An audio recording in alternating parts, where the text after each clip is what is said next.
Well, I don't know what he's up to. He's picking me like chicken, shucking me like corn, stewing me like an oyster. I mean, he ain't putting nothing down but air. Yo, it's your boy, the Tesla King, Elon Musk. The boys always make my rocket shoot straight up, no homo.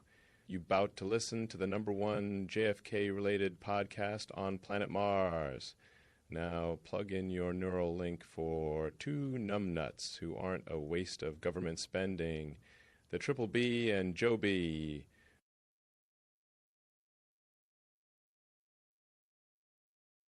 Here's the BBB&JOEB, and the BBB, baby, BBB&JOEB, rap cock and Joe rally. BBB&JOEB, and the BBB, baby, BBB&JOEB, rap cock and Joe rally. We're coming in, only seeking the truth about JFK. It's a long-coming podcast crew. Tell 'em, Joe, here we go. And here we go. That's right, Joseph. What's up, everybody? It's episode number 346 of the Lone Gunman Podcast. What a novel idea. Because tonight, it's going to all be about Mr. Gordon Novell. Gordon Dwayne Novell. Is that his real name? Possibly. He does have an AKA, Gus Rose. Not to be confused with the Dallas cop. He's believed to be the illegitimate son of a circus sideshow performer named Billy Rose. But, hey, Gordon Novell is a cool name, right? Very cool. Yeah, what the hell? All right, Joe, real quick, before we get started, let's welcome some folks in here. We've got the tiniest of dancers in the house. Tiny. Hello, Tiny. Little Tiny. We got the double B, Brandon, up in the house. What's up, Brandon? Hey. Shreveport Trey is up in the house. Trey. Trey. Social Outcast is here. What's up, S.O.? Randall Brooks is back in the house. What's up, Randy? Hey, Randall. Miss Sally. What's up, Sally? Hello, Sally. Scott. Hello, Scott. Mr. Edwards. South to west, sliding in the DMs. Barely. And that's it. But I'm sure we'll have a lot more stragglers straggle in. Mm-hmm. Did you have a chance to do Jack's thing, Joe, or you want to hit that in the middle? I do. I just put it up real quick, yeah. All right, so to set this up a little bit, our very own Jack Taylor, friend of the show, and oh, by the way, thank you to Hour 66. Big Mike just re-upped his covert operator status yesterday. Thank you, Big Mike. But yeah, our buddy Jack is in New Orleans, and he has been doing some man on the street shit, much like Mike. I see you, Paula. Maybe our feed is straggling. Hey, Paula. Hi, Paula. Turin horse. Sometimes I straggle too. I'm a struggling straggler at times. Joe, whenever you're ready for Jack to take us on a tour of New Orleans. If you're in New Orleans, Mr. Gasson. Going back to New Orleans, Mr. Gasson. Yeah, you know, it's always fun when I see these type of pictures, and I ended up cramming 3 of them in this one. But on the, I guess I'll start on the left. That is the plaque that is now standing on the property adjacent to where Guy Bannister's office was at 544 Camp Street. And ironically, like Jack pointed out, Warren Commission member Jack Boggs. Hail Boggs. Hail Boggs. I'm Jesus sorry. Christ. I am reading and having another thing up right now. And on the top right, you are going to see Adrian Alba's parking garage. Well, you're going to see William Riley Coffee Company on the right, and immediately to the left, the big structure with the 4x10 windows. Yep. Black and white. That's Adrian Alba's. They're butted right up against the William Riley Coffee Company. So that's how close it was, folks.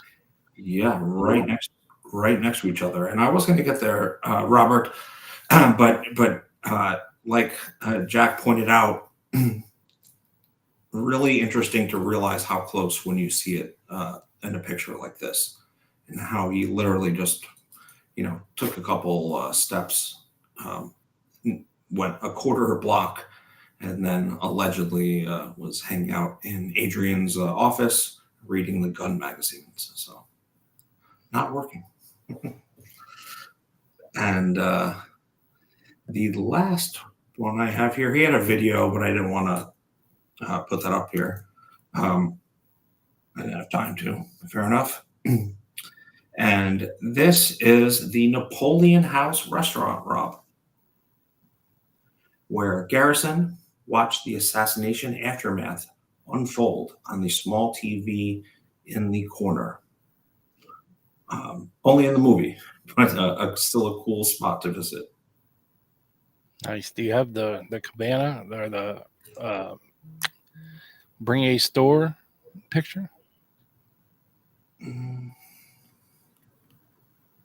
The Casa Roca that was right next door to Horace Pena's Habana Bar on the corner of Canal and Decatur. I don't. Oh, I think that was the video.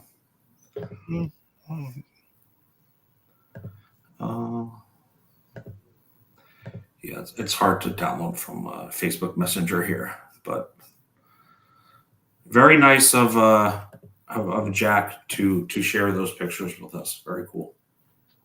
Yes, thank you, Jack. Thank you, Jack. Appreciate it. And you never know, there might be a New Orleans meetup in the Lone Gunman podcast future. Never know.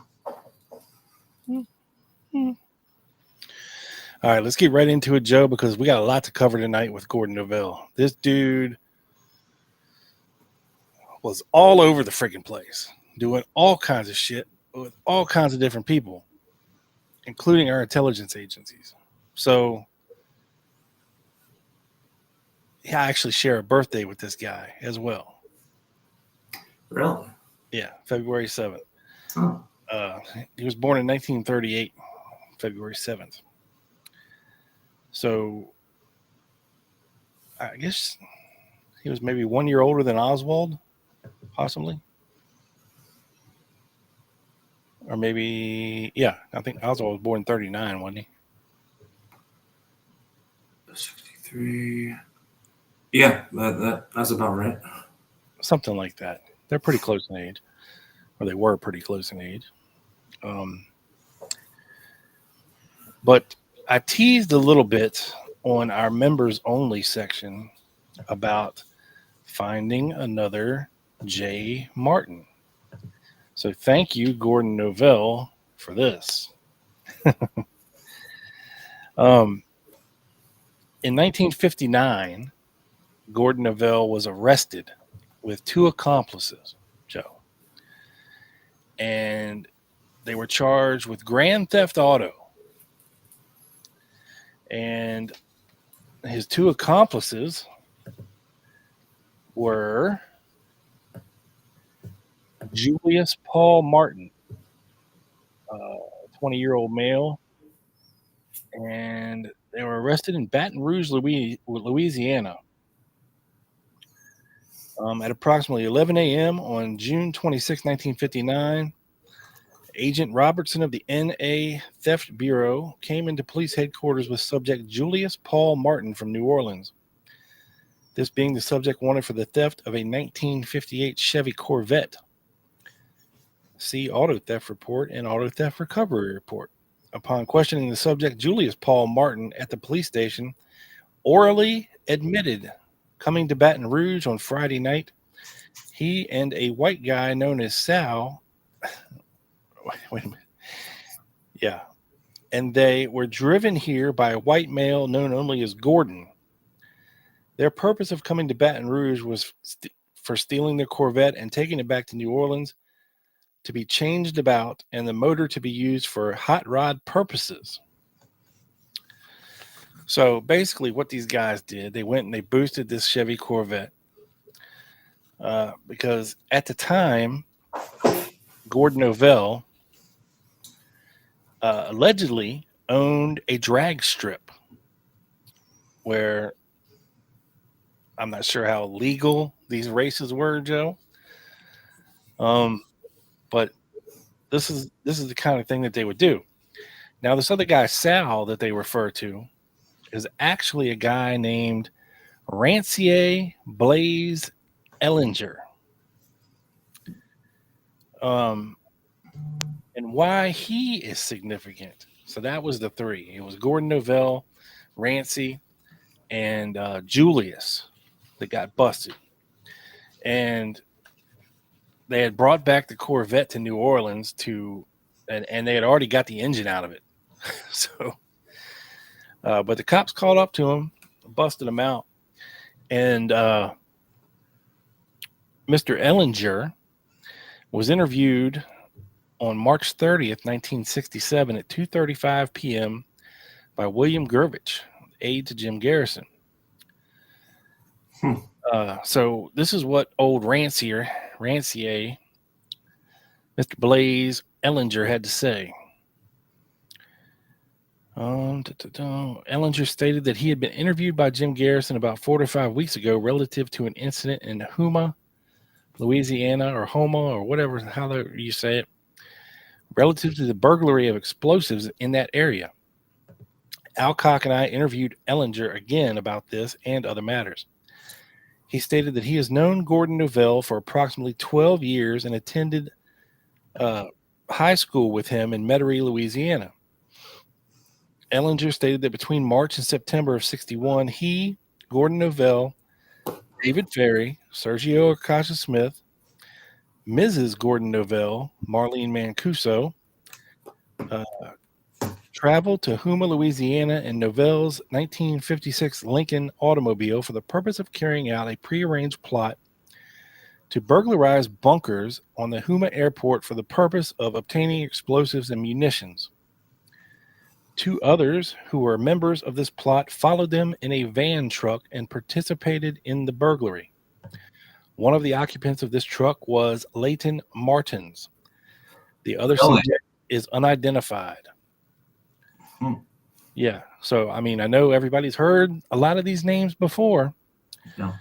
You know, you got Gordon Novell there with David Ferry, Sergio Acacia-Smith, Marlene Mancuso, who was the daughter of the owner of Mancuso's restaurant, which is right beside Guy Bannister and Associates. Leighton Martins as well, one of David Ferry's F-boys. According to Ellinger, it was Gordon Novell who originated this plot. Novell and Ellinger had been on this airport before for the purpose of attending drag strip races. It was at that time that Novell noticed the bunkers and returned to New Orleans and discussed this with Sergio Acacia-Smith and David Ferry. These discussions took place at Ferry's residence in Metairie and Acacia's residence in the Gentilly section of New Orleans. Ellinger stated that he and Novell had operated a drag strip in Hammond, Louisiana, right? Otherwise known as the home of Clay Shaw, original home of Clay Shaw, and where David Ferry spent the night on his way back from his ice skating trip in an all boys dorm. Yeah, with the college student, right? Yeah. Ellinger stated that he did not know who owned the truck, which appeared to be old and of a dark color. The only tool used to force entry into the bunker was described by Ellinger as a bolt cutter. which to his knowledge was in the truck. Ellinger does not know for sure who actually entered the bunker, but states that all persons mentioned by him were present and participated in one way or another. The unidentified subject in the truck wore a Marine-type fatigue uniform, spoke of guerrilla training, had dark curly hair, and was over 6 feet in height. Taken in this burglary by these individuals, according to Ellinger, were artillery simulators, 30 caliber machine gun tracer bullets, signal flares, shoot type, and other unidentified explosives. The entire burglary took approximately 15 minutes, and all persons involved returned in the vehicles to New Orleans, arriving sometime around midnight. They had departed New Orleans at approximately 7 p.m. for Houma. The explosives were taken directly to the residence of David Ferry on Atherton Drive in Metairie and stored in his garage. Leighton Martins and David Ferry and possibly one or two others unloaded these stolen explosives from the van truck and carried them to the storage place. Shortly after this, Ellinger recalls Mrs. Gordon Novell, and Ellinger went to the 17th Street Canal in the Metairie area and exploded an artillery simulator underwater, which, according to Ellinger, created a 10-foot fireball, and the explosion shook the levee on which they were standing and caused the water to rise considerably. Ellinger stated that Novell later told him that some of these explosives had ultimately reached Havana, Cuba. Novell had also stated that he was to be paid money for this by Sergio Acacia Smith from the proceeds that would be raised from a television telethon, ostensibly in the interest of Cuban refugees. However, Acacia never paid Novell, and Ellinger received no reward either, although he did expect some money from Novell, hence why he's ratting his ass out now, apparently, despite being high school buddies. Ellinger stated that he slept quite a bit on the return trip from Houma and does not know for certain how far back the truck was, nor if any explosives were thrown from this truck and ignited along the highway during the return trip. Ellinger was shown 10 black and white photographs from which he selected one of Clay Shaw, Sergio Acacia Smith, Leighton Martins, and David Ferry. He said that he had never met Clay Shaw before, but knew who he was and knew that he was a friend of Gordon Novell.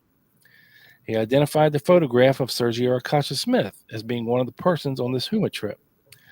The photograph of Martins was identified as another person on this trip, and he identified David Ferry as being on the trip and was the one who lived on Atherton Drive in Metairie, where the explosives were eventually stored. Mm-hmm. Ellinger also stated that in 1965, Novell had met with Clay Shaw to discuss concession rates in the Trade Mart. At that time, Shaw was the general manager. Novell knew little of the food or restaurant business and consulted a friend of his, Joe Riccobona, for advice. Legal papers for this enterprise involving Shaw, Novell, Riccobona, and one other identified person were drawn up by attorney Dean Andrews. In 61. 65. 65, okay. Yeah. Still the same network. Yeah, same name, same network. Of grifters. Wow. Just want to give a little shout out. Bobby Thundernuts said last week that one of these weeks he'd stay up to the end. This is also not one of those weeks. Well, hello, Bobby. You made it 19 minutes. All good. You made it 19 minutes, sir. Yes, congratulations. But all good. I'm pretty sure he's on a different time zone. And hopefully not West Coast, because that would be he's over there with Sally, so he is. Okay. Right. Yeah. Sally's man. Bobby Thundernuts. I'm sure he'll catch up. So just wanted to say hi. I asked Ellinger if he could recall an incident in June of 59 in which one Rex McGee of Baton Rouge, Louisiana, accused them of stealing his Corvette, valued at $5,000 at the time. Now, this is from the police reports that where we found Julius Martin, this Ellinger guy, and Gordon Novell, right? The vehicle was some parts missing, recovered in a garage rented by Gordon Novell and used by both Novell and Ellinger. At the time of recovery, Novell and Ellinger were in the process of painting the motor. The transmission had also been removed from this vehicle. Ellinger admits having painted the body of the Corvette, from which both the motor and the transmission had been removed.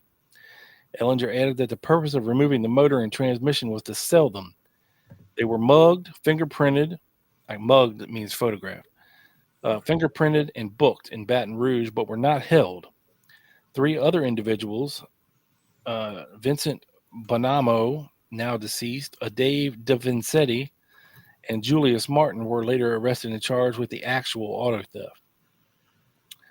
According to Ellinger, DeVincetti was sent to the state penitentiary following his conviction for the crime.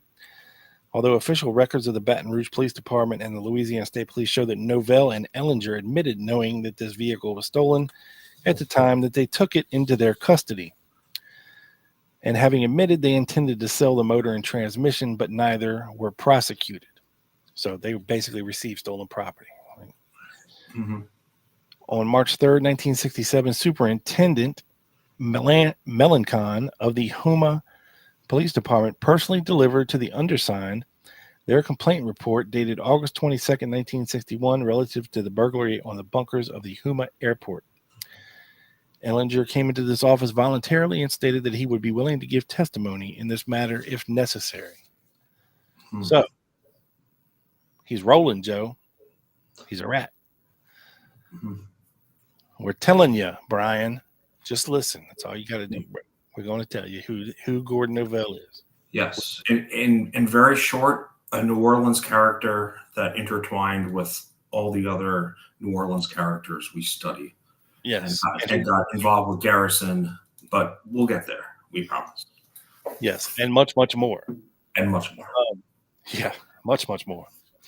Now, I came across an interesting document, Joe, from 1967. February of 1967, to be exact. And it's a CIA handwritten note. And voila. I love those. Yeah. And That's this one is juicy stuff is. That's where the yeah. juicy stuff is. And the handwritten notes and the cursive notes. It doesn't look like that one was in cursive. Oh, it is. But I can read it. Is. Okay, good. Yeah. Very good cursive then. Yeah. I can read it. It's addressed to Soley, who I'm guessing is Bruce Soley. Right? So this is internal CIA memo. Yeah. Soley. Right at the top, Soley. Yeah. Worked under Angleton. Allegedly John Newman's mole. Correct. Wow. Working for the Soviets. What he's, and I don't, excuse me. I have no idea who this is from because it's just illegible. Yeah, and it's just, I have no idea. Maybe Gus. I don't know. Very hard to say. Or Stu or something. I don't know. Anyway, Solely. Minor point of possible interest to Mr. Stevens is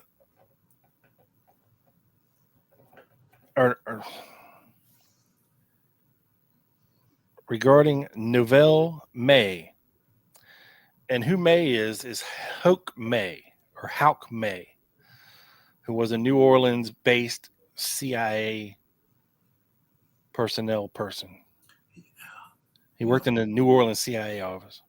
Was it domestic contacts?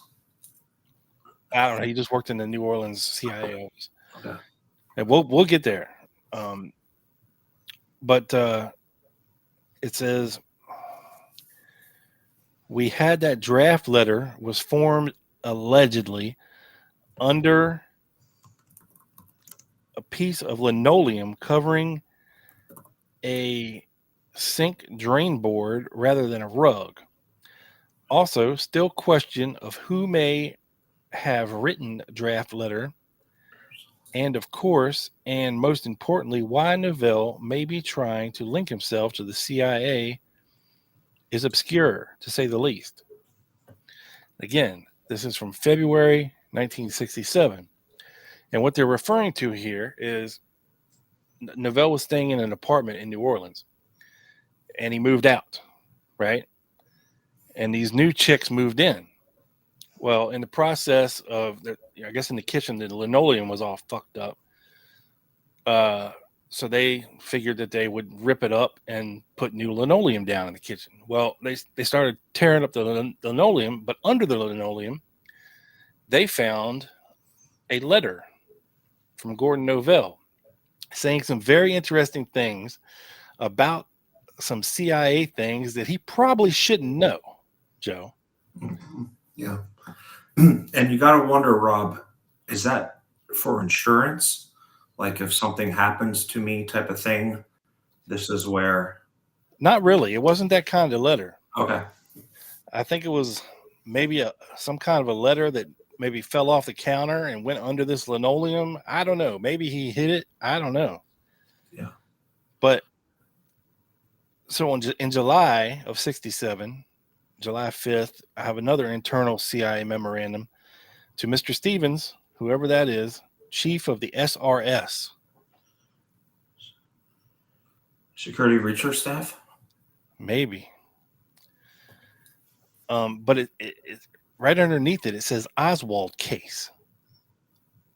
Hoke Smith May, number 167314. So they're linking this already to the assassination, the Oswald case. And here's why.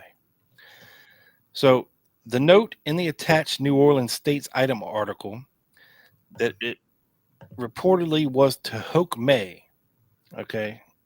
Hoke May was a reporter of that newspaper that was an incriminating letter which Gordon Novell allegedly wrote to a Mr. Weiss, who was, quote, presumably connected with CIA, was delivered. According to the States item article of May 26, 67, the letter, which appeared to be a draft, had been found under a linoleum in an apartment occupied by Novell prior to his departure from New Orleans in about mid-March 1967, and had been turned over to the boyfriend of one of the two girls who found it while cleaning the apartment. The boyfriend had turned it over to a professor at a New Orleans university who was a friend of reporter Hoke May, and he delivered it to May. Novell's attorney has stated that Novell worked for the CIA in New Orleans in 1961. Hoke May, without question, is subject who in April of 1958 was granted a covert security approval for unwitting use by Project F.J. Indulge. Okay? Unwitting, which means this guy had no fucking idea that he had been approved for use in a project called F.J. Indulge.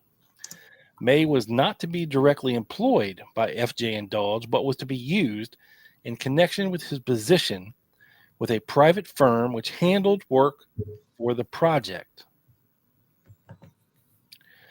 Investigation of subject by this agency in February-March of 1968 reflected nothing of a derogatory nature. It did indicate, however, that he has in the past had an interest in politics, and in 1952 was employed as a political campaign manager in the unsuccessful race of a candidate for Congress from Georgia. Subject's grandfather was a governor of Georgia and later a senator from the state. Blah, blah, blah, blah, blah, right? Mm-hmm. Now, the letter appears to be a draft, which later might have been recopied or typed. There's no indication that this, whatever was found, was ever mailed. However, and Plotkin said he does not know whether the draft was sent to the addressee. Blah, blah, blah, blah, blah. And this is a nightmare to read. But basically, the letter to Weiss begins like this. Quote, this letter is to inform you that DA Jim Garrison has subpoenaed myself and an associate to testify before his grand jury on matters which may be classified as top secret. Actions of individuals connected with Double Check Corporation in Miami in first quarter of 1961. Now, Gordon Novell should not know anything about the Double Check Corporation, okay, in Miami in 1961. This was a front company used by the CIA, primarily JM Wave Station, to pay out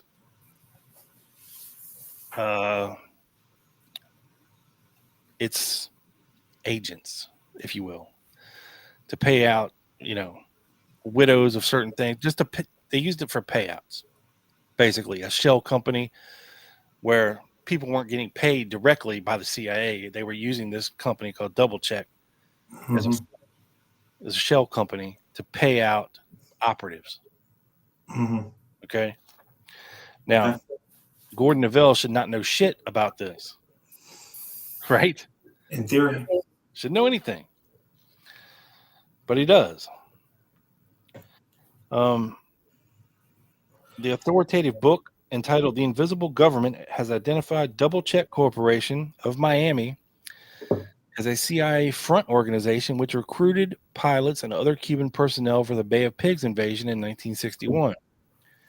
We have no current contact available to inform of this situation, the letter continues. So I took the liberty of writing you direct and apprising you of the current situation.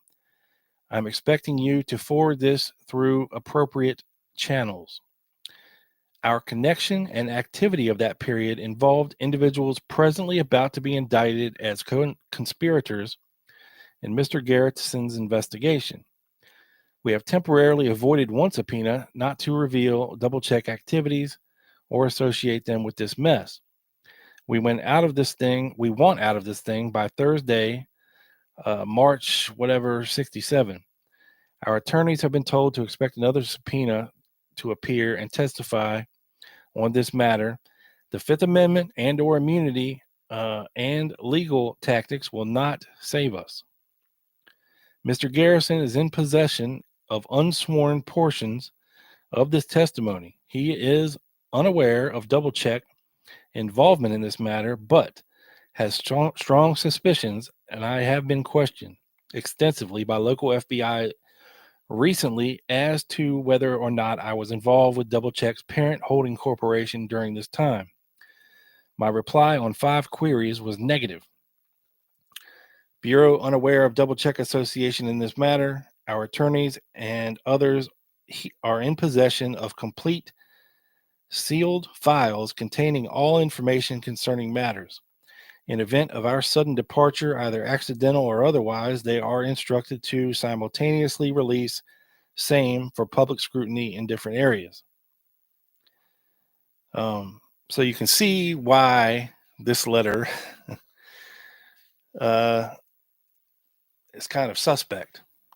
Now, this whole time, there is internal memorandum in the CIA because every time Gordon Novell is arrested or questioned, he always claims that he's working for the CIA. Now, is this another grift or is this the truth? The CIA does many internal investigations, and I've seen at least 5 of them where they claim he does not work for them, he's never worked for them, and will never work for them. Right. And Rob, I think it's important to note that when someone makes these claims, it starts this whole back and forth internal memos.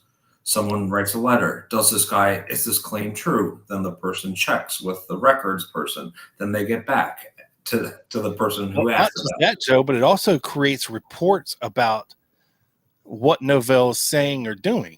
Right, exactly. Right. And so then, like he does a FOIA request later on in the 70s to the CIA through an attorney, demanding everything that he's mentioned in, right? So it can bolster the fact that,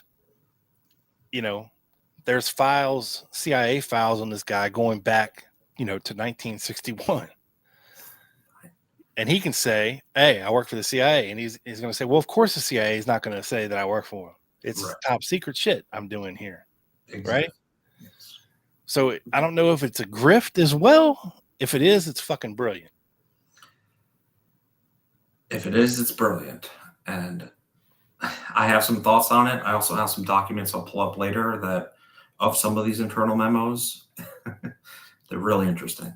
So, All right. but whatever happened, so in February 67, or when he left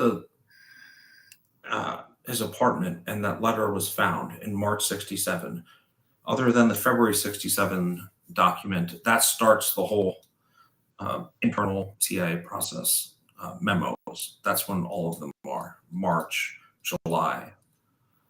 There's a lot of things. That's when the can of worms opens. Right. Yeah. And it only gets crazier from there. So moving on to March 1967, March 17th, we have a federal FBI document concerning the assassination of President Kennedy, where it says Gordon Novell, who has in the past furnished insufficient information to determine his reliability, advised us on February 20th, 1967, that in September of 61, he was, through an associate, his friend, Mr. Ed Butler, executive director of the Cuban Democratic, of the Information Council of the Americas, Inca, right? The guy that interviewed Oswald is his buddy. Yeah. Okay. I had it. It's up here now. Yeah. Yep. Introduced him to Sergio Arcacha Smith, the head of the Cuban Democratic Revolutionary Front, otherwise known as the CRC, that occupied space above Guy Bannister at 544 Camp Street, folks. Yeah. Novell said Butler had requested that he assist Smith in any way that he could, as Smith was working on plans to overthrow Fidel Castro in Cuba. Novell stated in subsequent conversations with Smith, the possibility was discussed of purchasing explosives, firearms, PT boats, and jets.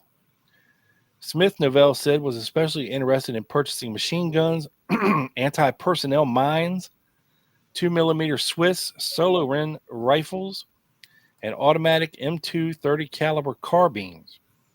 Novell said Smith was discussing the possibility of also obtaining medical supplies like blood plasma, drugs, and the like. Novell said that he and his partner discussed Smith's proposition and during the discussions recalled some prior information that they had gained concerning an explosive cache. Novell said they had learned through drag racing circles, which, we're talking about the Huma thing again. Novell said that a number of visits with Sergio Arcacha Smith had ultimately told Smith that he could get the explosives for him for a $25,000 fee.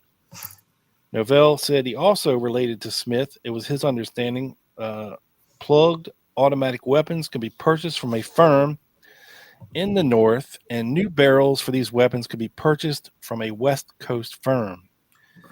Novell said he told Smith he had also determined the possibility existed he could purchase surplus Canadian Vampire jets at the cost of $3,000 apiece. Novell said Sergio displayed numerous photographs and documents relating to the atrocities being committed by the Castro regime in Havana. He said Mr. Butler, during this time, restated his interest in assisting Smith's movement. He advised it became more apparent the plans of this group were becoming more and more complicated. Ultimately, he and his partners were taken to the residence of David Ferry, where they were introduced by Smith to Ferry, 2 young Cubans, and 2 young ex-Marines. He said upon arriving at the house, he was taken directly to the attic where there were maps of Cuba displayed on the walls, instructive material lying around, and a number of different types of firearms sitting in a rack. He stated in the basement of the same house there were 2 roughly assembled 2-man submarines. Novell advised Ferry was referred to as Captain Ferry, and the 2 ex-Marines who were sitting in the attic upon their arrival behaved in an extremely unusual manner. It seemed that they were very bloodthirsty and boisterous. He said the 2 ex-Marines, whose names he does not recall, while sitting around the attic, were somewhat sullen, and one drew quite a bit of attention because he kept cocking and snapping an M1 Garand rifle. He said at this same initial meeting, he was told Ferry was an airplane pilot. Novell said that he told Smith the whole plan was far too complicated, but that he would direct Smith and his associates to a place where they could obtain explosives. Novell advised his ex-wife, his partner, Smith, Ferry, 2 Cubans, 2 ex-Marines, and an individual whose name is unknown, who had custody of a linen delivery truck, traveled to Huma Air Force Base in Huma, Louisiana. He said they utilized his 1956 Lincoln Supreme, 1 other automobile, a panel truck, and a Metro-type step van.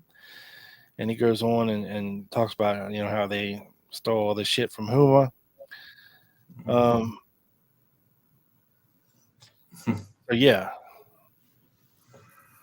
a lot of stuff going on here. So then we move on, Joe, to May of 1967 and another FBI document. This one, by this time, I believe Gordon Novell has bounced from New Orleans. He got the hell out and went to Ohio, right? He is on the lam. He's on the run. Ohio refused to extradite him. The governor of Louisiana, Garrison, convinced him to call the governor of Ohio to try to get Novell back to Louisiana, and the governor of Ohio said no.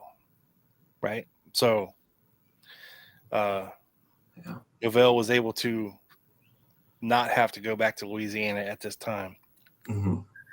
Which also makes you think, Rob, I mean, why would the random governor of Ohio care about it? Like, refuse a request from another governor without maybe being told to do so. It doesn't, unless he's like very...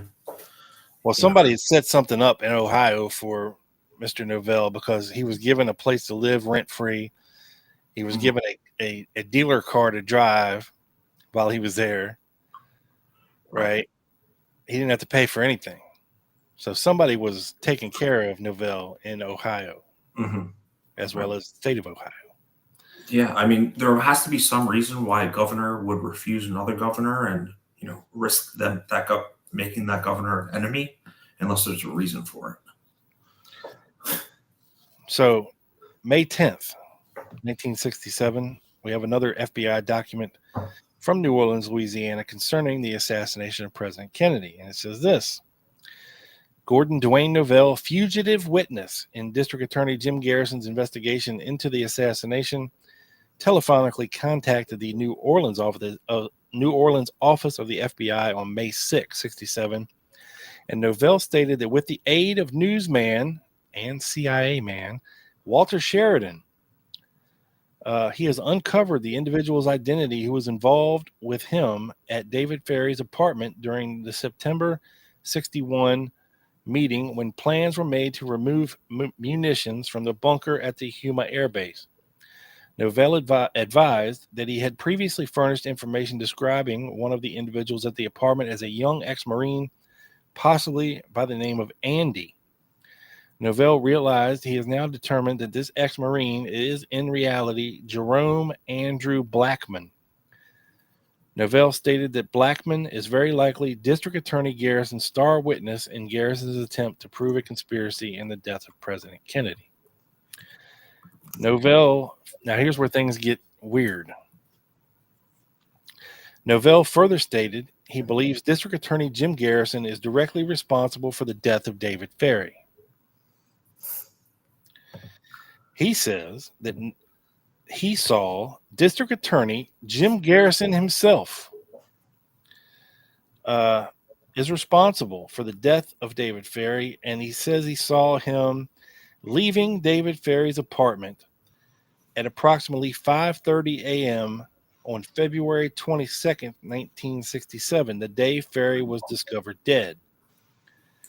Novell said that on the February 21st, he and District Attorney Garrison were discussing ways to abduct Ferry, and that Garrison was very interested when Novell suggested the possibility of hitting Ferry at the base of his skull with a rubber hammer for the purpose of abducting him prior to injecting him full of truth serum. You can't make this shit up, folks.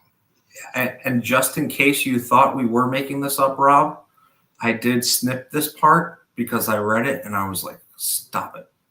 And I was like, I gotta put this up. So we are not making it up, ladies and gentlemen. We are not. Novell further advised that he and Sheridan had developed the fact that one Louis Rebel, a New Orleans resident, was the owner of the laundry truck that District Attorney Garrison is trying to weave into his assassination plot. Novell stated that this is the truck used by Sergio Arcacha Smith, David Ferry, two Cubans, Novell, Marlene, Novell's partner, and the two ex-Marines, one of whom was named Blackman, during the September 61 alleged burglary of the munitions bunker at the Huma Air Force Base. Novell stated that Garrison knows of the laundry truck and the fact that it is also owned by Louis Rebel, who, in fact, took over as president of the CRC after Sergio Arcacha either stepped down or was booted out. Right? In 1962. Rob, I just want to stop you here because we got a couple comments. The linen delivery truck. I know what they're thinking. And Paul stopped in earlier. He was a little late. He said he was busy researching. And also, Sally caught it too. Any connection? Paul, look into that. Yeah, I know it was Louis Rebel's truck. I don't know if he had a laundry service or he worked for one or what. Yeah. Or but it was sold later. Right. Yeah, who knows?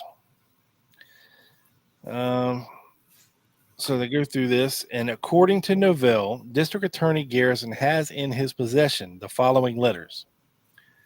A letter from Clay Shaw to David Ferry.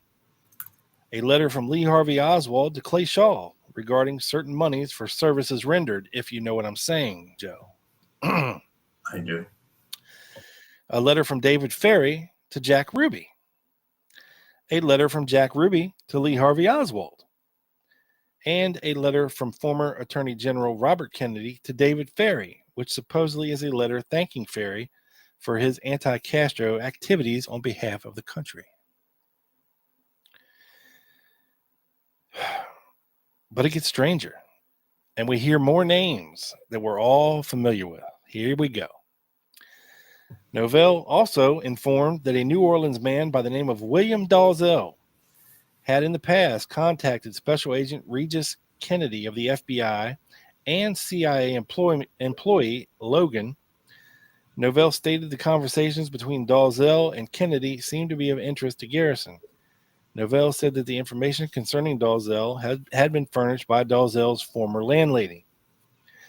Novell further stated that all of the information Garrison is presently utilizing regarding the CIA in the alleged Kennedy assassination was obtained by Garrison from one Hubert Badeau, whoever the hell that is.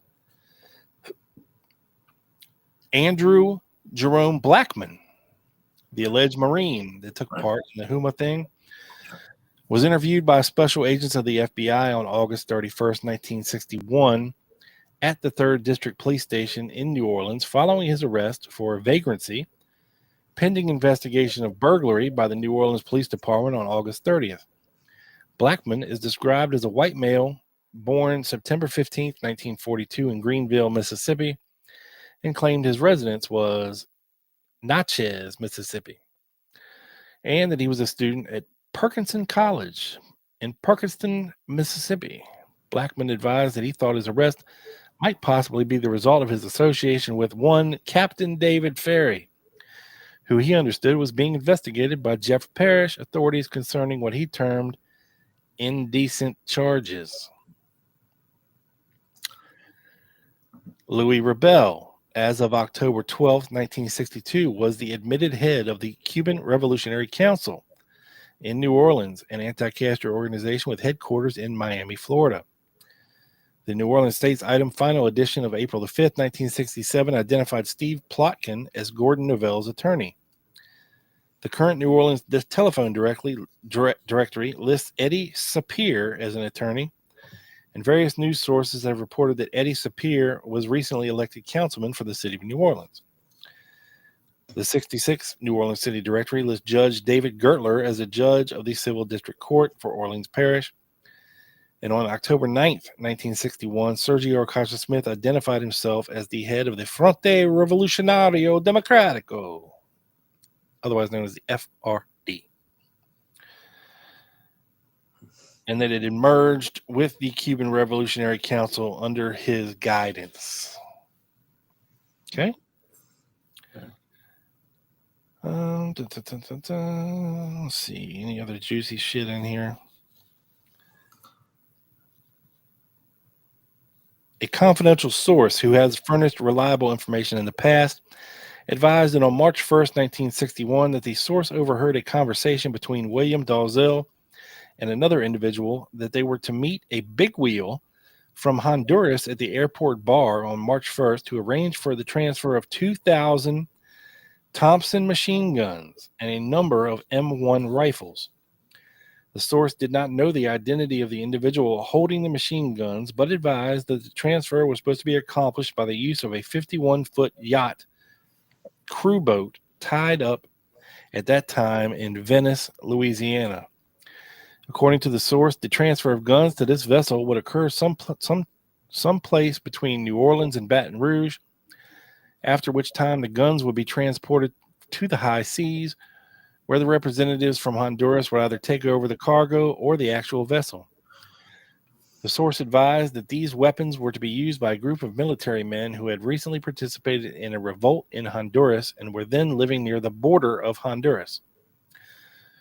William Wayne Dalzell was interviewed in connection with the above-mentioned matter by special agents of the FBI on June 6, 61. Dalzell admitted being connected with the, quote, Free Voice of Latin America, Inc., and the Friends of Democratic Cuba. Dalzell also admitted discussing with two persons the possibility of getting weapons for 5 Hondurans residing in Central America who opposed the then existing Honduran government. However, he says that these discussions did not go beyond the discussion stage. At the time of the interview, Dalzell furnished a copy of his personal history and employment record, at which he reflected he was born. And we've talked about Dalzell extensively in his mastery of like 7 languages and his alleged CIA ties as well, which all goes down. And let's see. The first confidential source advised on February 2nd, 1961, that William Dalzell allegedly stated he was going to Cuba as a news reporter and that he was working for a man in the CIA known as Larry Ray.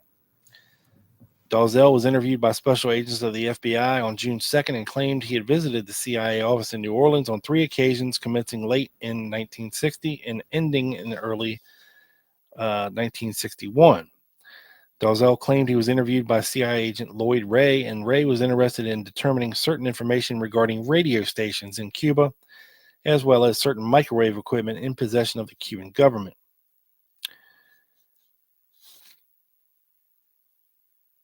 Now, when we did our Martin thing, I kind of uncovered that William Dalzell was a disc jockey at one point in Omaha and definitely had ties in the radio business as well. So it kind of makes sense. Yeah. Let's see.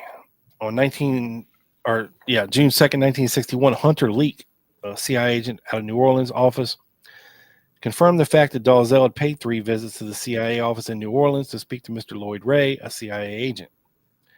Mr. Leak furnished the dates of Dalzell's visits as November 16th, 60, January 26th, 61, and February 11th, 61.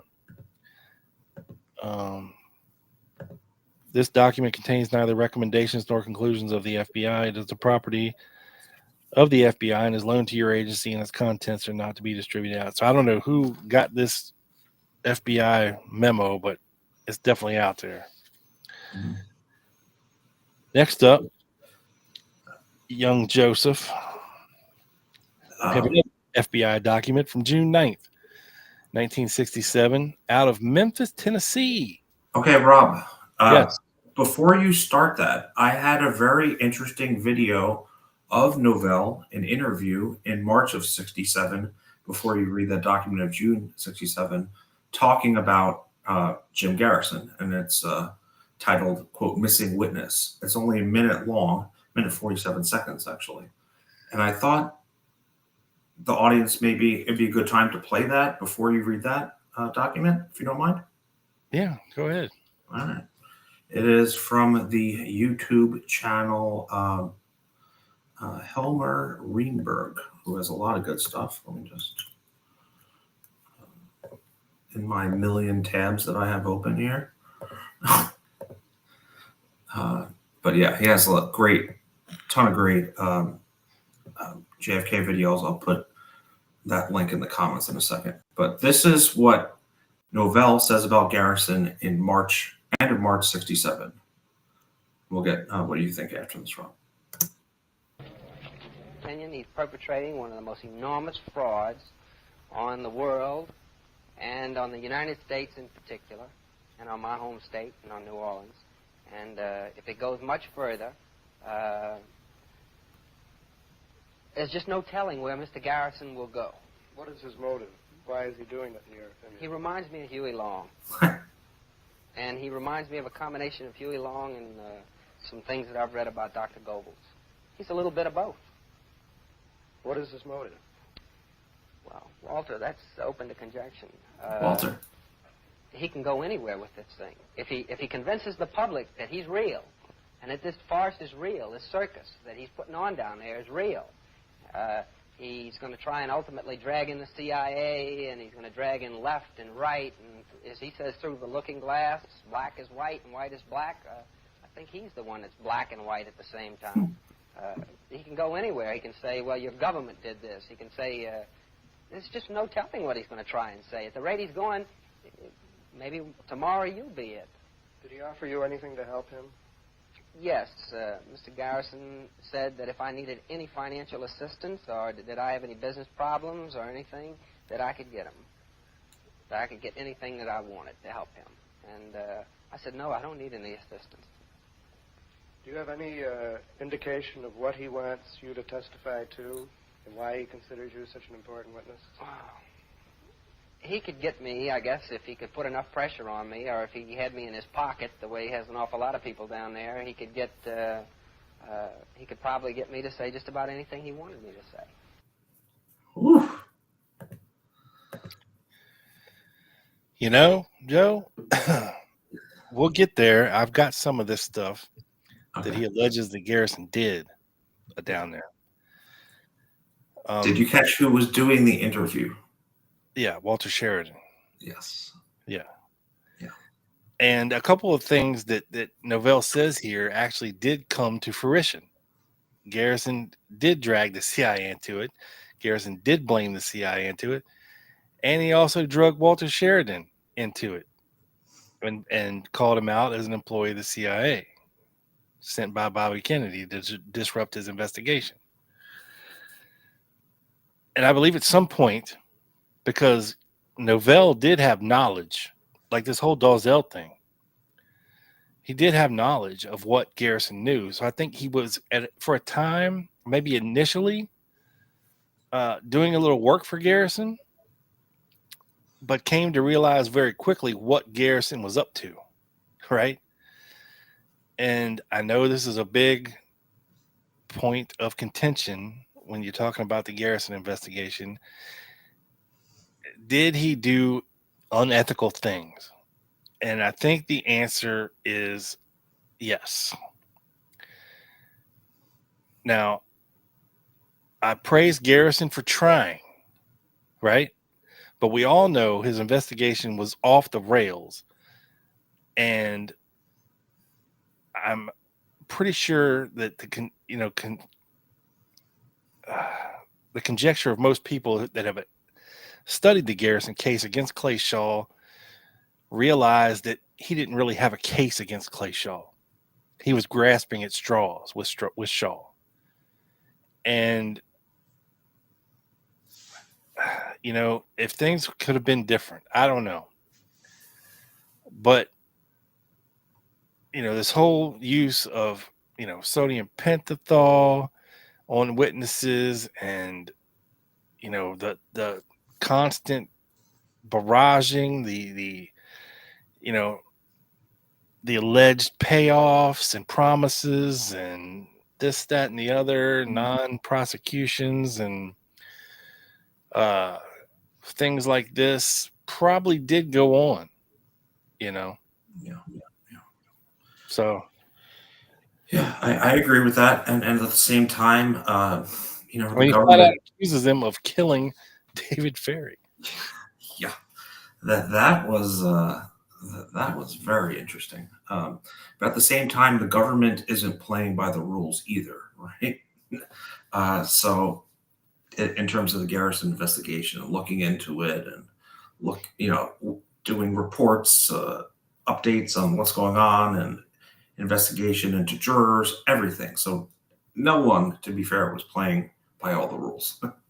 No, and the government definitely had people like Sheridan, possibly Boxley, possibly Novell, reporting back to them from the inside of the Garrison investigation, letting them know what he was up to, what he was doing. Right. So we'll get more into that here in a little bit. So, like I said, this is from Memphis, June '67.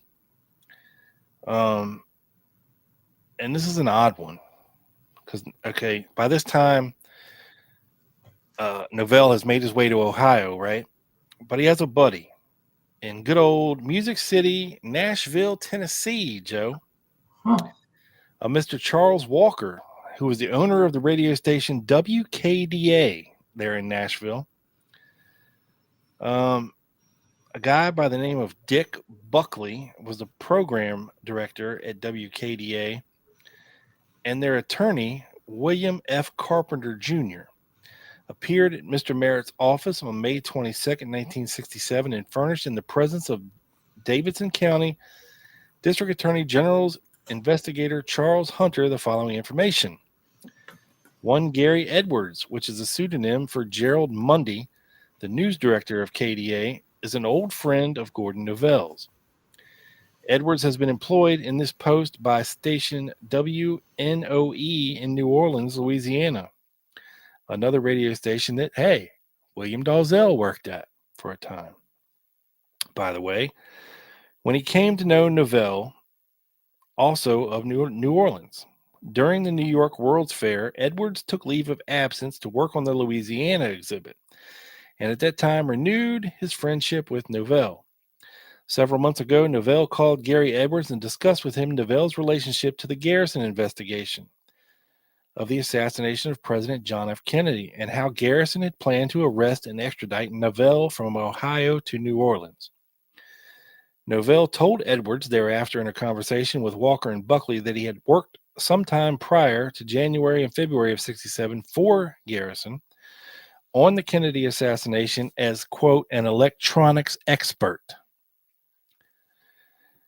Novell had told them in the past that he had been getting money from the governor of Louisiana and the CIA for information obtained regarding Garrison and the assassination. So there you go. The CIA was paying Novell for information, and so was the governor of Louisiana, allegedly. As a result of Novell and Edwards' relationship, on Tuesday, May 16th, Novell came from Ohio to Nashville and played for Edwards a number of tapes that he had secretly made of conversations which allegedly took place in meetings between Garrison and his associates in the Kennedy assassination investigation. Also, there were tapes which he had obtained from illegal wiretaps from phones in the New Orleans area. Gary Edwards had this information in his files, and he had overheard and had listened to all of Novell's tapes. Novell and Edwards spent Tuesday through Saturday, May 20th, '67, going over these tapes at WKDA located in downtown Nashville. Edwards called some of the people on these tapes and asked some very pointed questions, which would indicate that he knew of the conversations that Novell had taped. Edwards also allegedly taped his conversations that he had with these people. According to Walker, an underworld character offered to buy all of Novell's tapes, but that this character would have to call, quote, the man, meaning Garrison, to see what they were worth. And allegedly, there were some conversations regarding a meeting on a boat.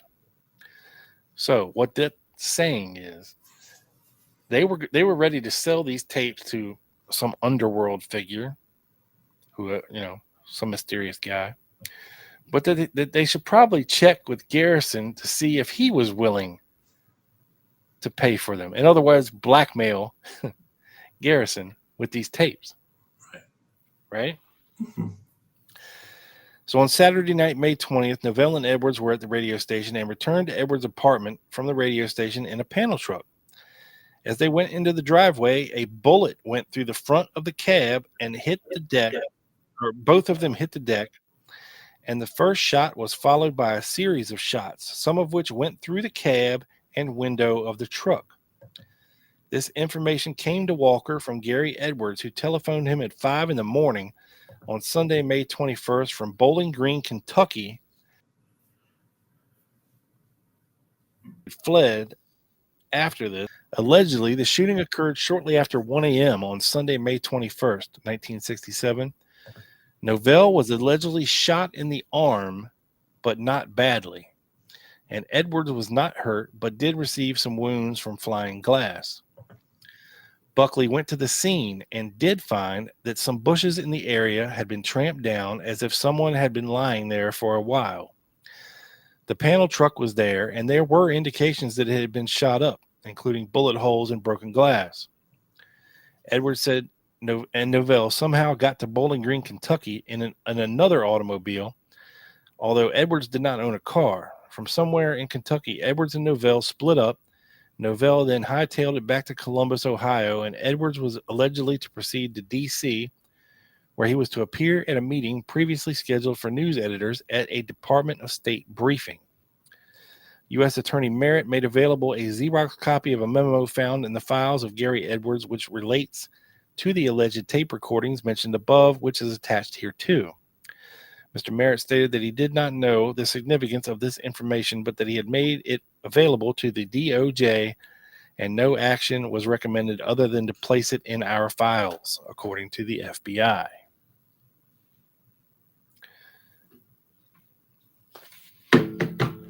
$1967 is a crazy ass year, boy. But it gets crazier, folks. It gets crazier. Yes, it does. Let's see here. Now we're jumping to 1969er, Joe, Okay. where we have a CIA memorandum. Subject: Garrison and the Kennedy assassination. Gordon Dwayne Novell, 201-834-822. So now, by 1969, guess who's got a 201 file? Gordon Novell. Yeah. He must have triggered enough events by then. Yeah, you think? Yeah.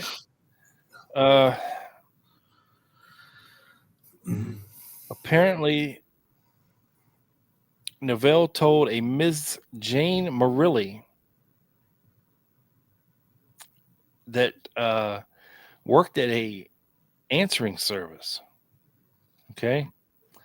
Or I'm sorry. Apparently, there's a Miss Jane Marilli.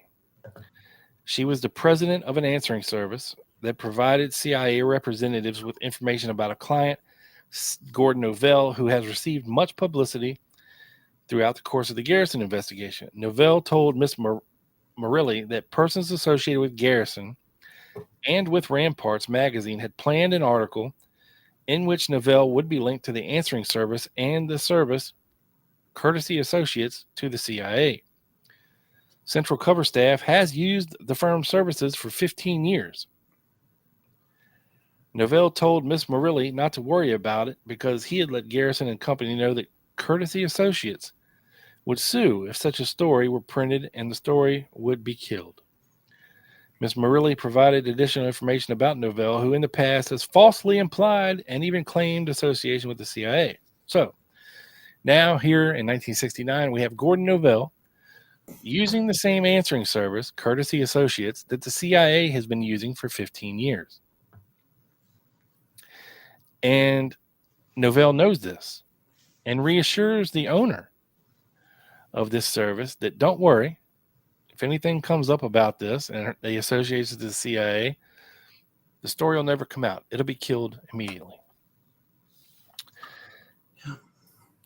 In theory, not everyone knows all about that. Right.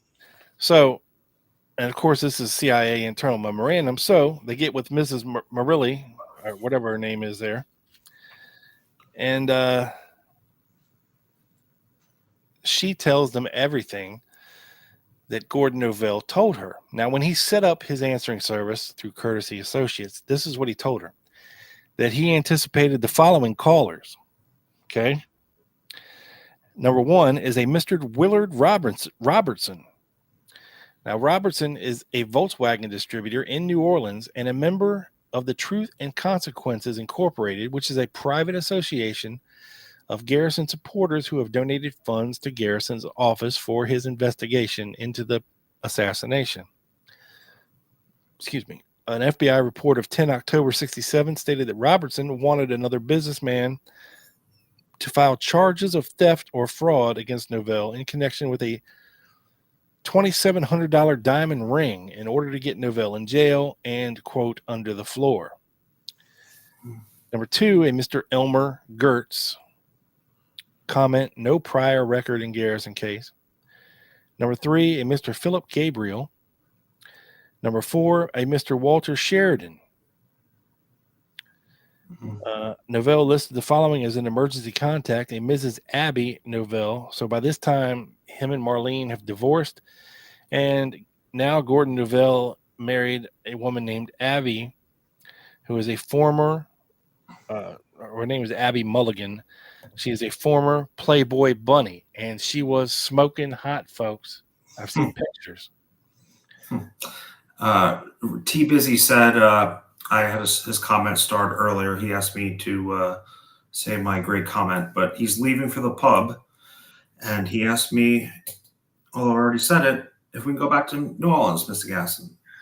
So want to give that to drink one for us, T Busy. Yes, one of our covert operators. If you're a covert operator, you could ask for requests like that, and I will interrupt Rob to do it. So have a great night, T-Biz. We'll talk to you soon.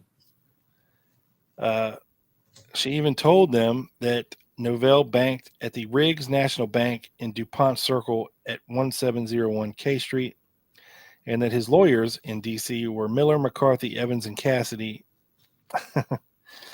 So she's telling the CIA everything, man. Even who is actually calling him.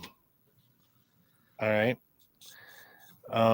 She's yapping like six barbers. She is yapping like six barbers. So the following are telephone calls listed by Courtesy Associates as placed to Novell's number that he did not answer. Again, this Gabriel guy, whoever he was, Mr. Gabriel, called from New Orleans on August 30th, 1968. No further information, possibly identical with Philip Gabriel of the above. A couple days later, same. A couple of days later, an Amy Helmuth from Reno, Nevada. No further information. A couple of days later, Office of Mr. Cork, Bureau of Indian Affairs in Michigan. Next caller, a J.J. Harris, said that there had been no word from London. No more information left. Comment, one Jones Harris is an assistant of Richard Popkin, a journalist who has made repeated trips to New Orleans, who is strongly pro-Garrison and wrote a book called The Second Oswald. A couple days later, another call from Mr. Gabriel, a call from Mrs. Hellman of Reno, Nevada, asking Mr. Novell to call Mrs. Francie. A call from Mrs. Francie. A call from Mr. Gabriel. A call from Mrs. Francie. He calls Amy Helmuth and let her know that she was to call Joe Capurro. A call from Mr. Gabriel again. Another a meeting with Mr. Cork in Washington, and a phone number is left. A call from Mr. Wallace from American Aircraft in Washington. Two calls, actually. Another call from Mr. Williams of a Huntington National Bank in Ohio. A call from Amy Hellman in Reno. Another call from Mr. Wallace from the Spy Shop in Washington. Mm-hmm. An FBI report, or Mr. Logan calls. An FBI report of May 11, 1967 says that a source of the Bureau's New Orleans office was in contact with the landlady who told Andrew Chiambra, an investigator for Garrison, that William Wayne Dalzell had been placed in contact with a CIA agent in New Orleans, a man named Logan, by a former district attorney named Grady Durham, according to Ramparts magazine, who was linked to a group called the Friends of Democratic Cuba. But you get the idea, folks. So it says here at the end of it, and this is from Donovan Pratt, who was DC CI RNA, whatever that is. Novell's motives remain obscure. As was reported earlier, there is a clear possibility that he remained an ally of Garrison after their seeming antagonism developed. If so, his efforts to link himself publicly with the CIA could be part of Garrison's attack upon the agency. This theory would also explain Novell's relationship to Garrison crony like Willard Robertson. Another possibility is that the feud is genuine. Novell has made very strong accusations against Garrison in major radio broadcasts. These include charges of occasional homosexuality, which those allegations did come out in the early 70s. I mean, he's like a fortune teller, folks. He says things that tend to come true, like him or not. And possible direct involvement in the alleged murder of David Ferry. Miss Murilli formed a clear impression that Novell's dislike of Garrison is genuine. If so, his persistent attempts to link himself to the CIA may be part of a campaign to create for International Dynamics Corporation an aura of prestige as a result of supposed ties to the federal government. He listed the U.S. government with Courtesy Associates as one of his clients. His relationship to Willard Robertson might be explained by his repeated assertion that he has a penetration in Garrison's entourage. And again, this is from internal CIA memorandum. Mm-hmm. Let's see. I know I'm yapping like six barbers here, like I said, but there's a lot to get through with this bullshit. That's all good. While you segue, let me just go through a comment or two. Yeah. Paul Cummings said, no link between Clean Towel in Fort Worth and the laundry in New Orleans. And when I said that, Rob, I was like, Paul already looked into that, I'm sure. Probably. What's up, Timothy? We see you. Yeah. He's one of my, I already did that for T-Biz. Going through Shaw to get to Ferry. Well, I wanted to actually comment on one of the claims that Novell said that, he saw that Garrison was directly responsible for Ferry's death, which, of course, is Garrison might have colored outside the lines. I don't think he would have killed his potential star witness. So that was an interesting one to me. T-Busy said before he left, nice pull. He's never seen that clip before. Again, Joe, you could look at it like this. If David Ferry refused to implicate either himself or others that he knew, like if he refused to talk and he blatantly refused to talk, Garrison might have said, well, if David Ferry's dead, he could blame him for anything that he wanted, which he ended up doing. See what I'm saying? Because dead men don't talk. Yeah. It's, yeah, but I was going to say, even if he wasn't directly related, I think he was probably indirectly related. That's where I kind of land, where his focus on Ferry might have got him whacked by whoever, right? Possibly. I mean, there's a million scenarios. Yeah. Right. I land on more indirect, but you never know, of course. And yeah, hello, Tim. You're late as usual in Philadelphia. That is Well, okay. yeah. Garrison's investigators, I believe, didn't they interview him like the night before he died? They were there at his house. Yeah, right before, I think. I don't know if So it was what if Garrison was there and they left it out? or And they or whacked his Garrison was seen leaving and Novell blamed him for it. Yeah, or his investigators called him and said, "Look, Jim, you got to come over here quick." I mean, the problem is we see the contempt that Novell had for Garrison at the time, right? At the time of the document. So it's hard to take any of that at face value. And it's hard to explain the contempt when we'll see here in a matter of a couple of years, he hires Jim Garrison to be his lawyer. Yeah. But we'll get there. I promise. It's up is down, down is up. Sally did ask, and I unstarted. She asked, was Novell rich, or am I missing something, or was he blessed? Novell had money. He wasn't the normal New Orleans grifters that we're used to, like hustling to make ends meet. He was buying properties like the place in Homa. And by the way, Rob, Paula did correct us. It's Home and UH, Home.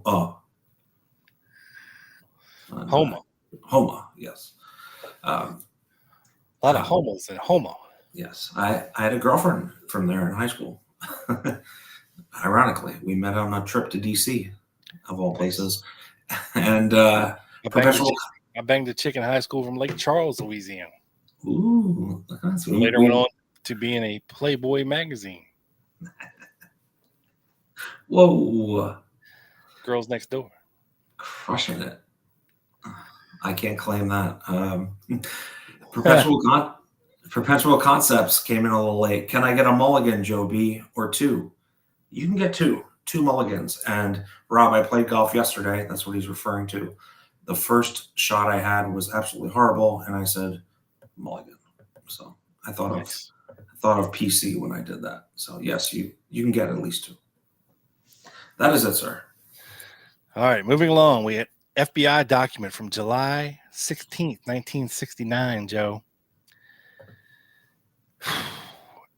And this results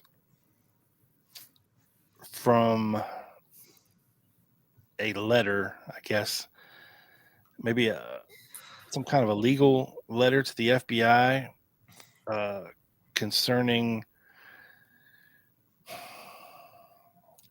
I guess, claims that Novell made. And it says that we would therefore appreciate having an opportunity to depose agents Chase and Bombardier. The enclosed transcript contains lengthy passages which do not relate directly to the FBI. A reading of such passages is necessary, however, in order to place Novell's claims concerning the Bureau in proper perspective. The testimony herewith transmitted may be summarized as follows. Novell claimed privilege under the National Security Act of 1947 with respect to certain categories of documents which he had been asked to produce. He also claimed that under the National Security Act that he would not answer questions with respect to his knowledge of karate, a matter which arose by reason of his testimony concerning a street brawl. He claimed such privilege with respect to weapons training as well. He declined to answer any questions concerning his involvement in governmental intelligence activities. After a day and a half of testimony had been taken, and after he had been admonished that we would seek an order compelling him to answer the questions as to which he had claimed a privilege of secrecy, Novell appeared in our office for the next session of his deposition and announced that he was dropping the claim of privilege. He then began to answer a series of questions relating to his 1961 activities. He described how he had become involved with the Cuban Democratic Revolutionary Front and its president, Sergio Acosta Smith. He described his work with the front with Mr. Guy Bannister, formerly of the FBI, and a Mr. Phillips, whom he took to be a representative of the governmental security or the intelligence agency. Mr. Phillips. Joe. Yes, possibly David to the Outley. Possibly. He testified that under the auspices of the front, he had been trained in karate, sabat, and judo, Joe. Mhm. The deadly Asian arts. Yeah. And Rob, I find it really weird that he claims that intelligence act of whatever it was to cover up his karate training activities. It's bizarre. Some top secret shit, Joe. But how do you even know of that? I mean, unless Novell described his deepening involvement in the activities of the front, how he had supplied names of other people having anti-Castro sentiments, discussed the recruiting of professional divers and demolition experts, assisted in finding storage space and poisons, and how he came to believe that he himself was under surveillance by people from, quote, counterintelligence. Novell continued to attend karate classes and do odd jobs for the front from late 60 until late 61. All activities were conducted in a secret manner as possible. He became convinced that he was part of a vast federal government operation. He testified at great length concerning the organization and execution of the trip to Houma, Louisiana, for the purpose of removing munitions destined for use in the Bay of Pigs. He received a $500 bill, Joe, which are very rare these days, by the way, they're worth a lot more than 500. for his part in the matter, cashed it, and split the proceeds with a friend. These activities, he testified, were the basis for the claim of privilege which he had made. Hopefully he didn't split the bill physically. Yeah. Novell also commented upon and in part corroborated a statement concerning the same matters which a friend of his had given to District Attorney Garrison. Novell filed no income tax returns, personal or corporate, for the years 1958 through 1968. That's a long time. That's a long time not to work. So, dude had money or was obtaining it illegally or under the table or clandestinely. Mm-hmm. He claims to have tape recordings proving that he was once employed by Garrison, but he has never produced them. He also claims that documentation of his relationship with Garrison may be found in the files of attorneys who have represented him. Novell claims that he gave a tape recording of a conversation between Garrison and himself to the FBI. The subject of the alleged conversation was a plan to frame some FBI agents. His FBI contacts were Mr. Bombardier and Agent Chase. He asked about the nature of the relationship with the Bureau, and he stated the FBI occasionally worked for me. In 1967, the press reported that a document had been found in Novell's former apartment addressed to a Mr. Weiss. In it, Novell sought help in evading a grand jury subpoena, claimed to have lied to the FBI about CIA matters. Yada, yada, yada. We already talked about this. Novell claims it was standard operational procedure to lie to the FBI about CIA activities, that he was associated with the CIA, and that he believed at the time he participated in the Houma munitions transfer, that he was playing a part in a government operation. Novell talked to the FBI about the mafia in 1966 under a reciprocal trade agreement. The Bureau furnished him with information useful in his personal business dealings, and he gave the FBI information concerning the mafia and political groups in Louisiana in exchange. Garrison asked Novell to become his, quote, chief of security.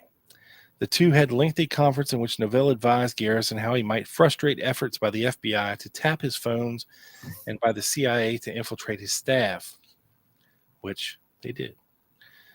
Despite misgivings over Garrison's alleged proposals, Novell agreed to perform services for Garrison when the latter promised him generous compensation, Joe. Despite misgivings, Garrison told Novell a man named Tracy Barnes was, quote, in charge of the cover-up for the CIA during the Warren Report. There's an interesting name to come out in the 60s, wasn't it? Yeah, we haven't talked about him in a while. A New Orleans policeman asked Novell if he knew anyone who could get him an interview with the CIA and whether Novell was working for the FBI to bug Garrison. After his lengthy meeting with Garrison, in February of 67, Novell returned home and it, quote, looked like an armada of FBI agents were waiting for him there. Roger Bombardier and Peter Chase were among those present as FBI agents. A number of the agents went upstairs with him to his apartment. He told them about his conversation with Garrison. There were a number of messages accumulated on his answering machine. I had contact with a French news service that was in town, and they wanted to buy some of my electronic surveillance equipment. And I had, oh Christ, everybody in town wanted to buy my bugs. He didn't call anyone back while the FBI was there. I may be friendly with them, but they don't fool with my broads, and they don't fool with my business, according to Novell. He did not tell the FBI that he was going to consider continuing to work for Garrison. He asked the FBI agents to check their files concerning the 1961 munitions transfer. Yada, yada, yada.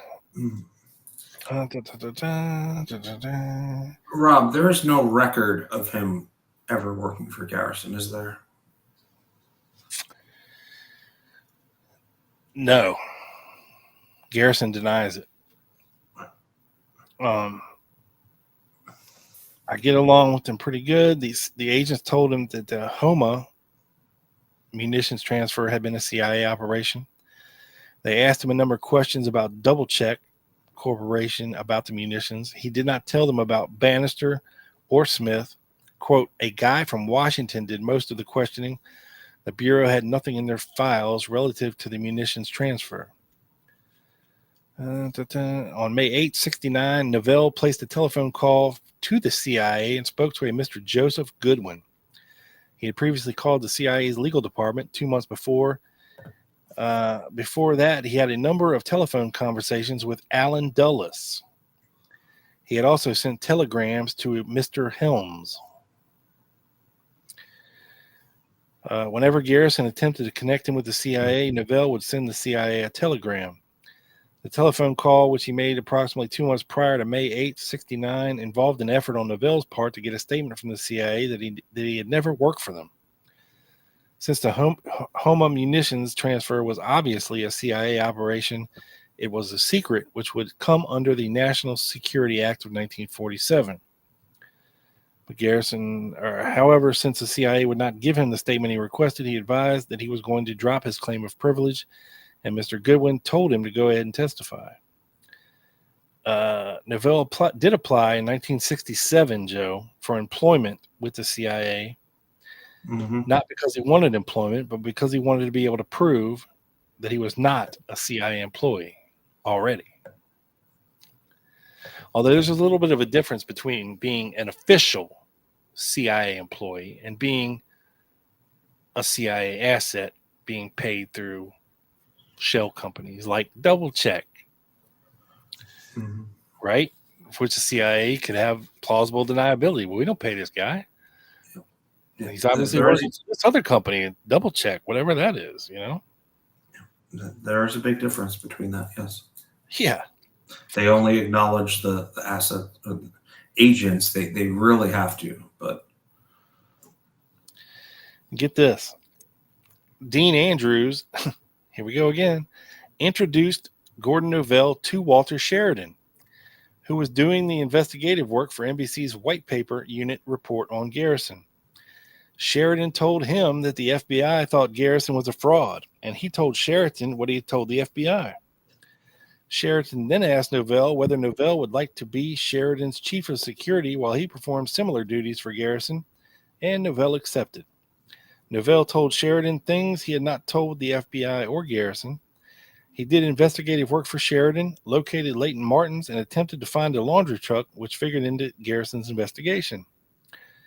Novell volunteered that Sheridan never asked him to bug Garrison. The FBI thought that he might be bugging his conversations with them, but he did not.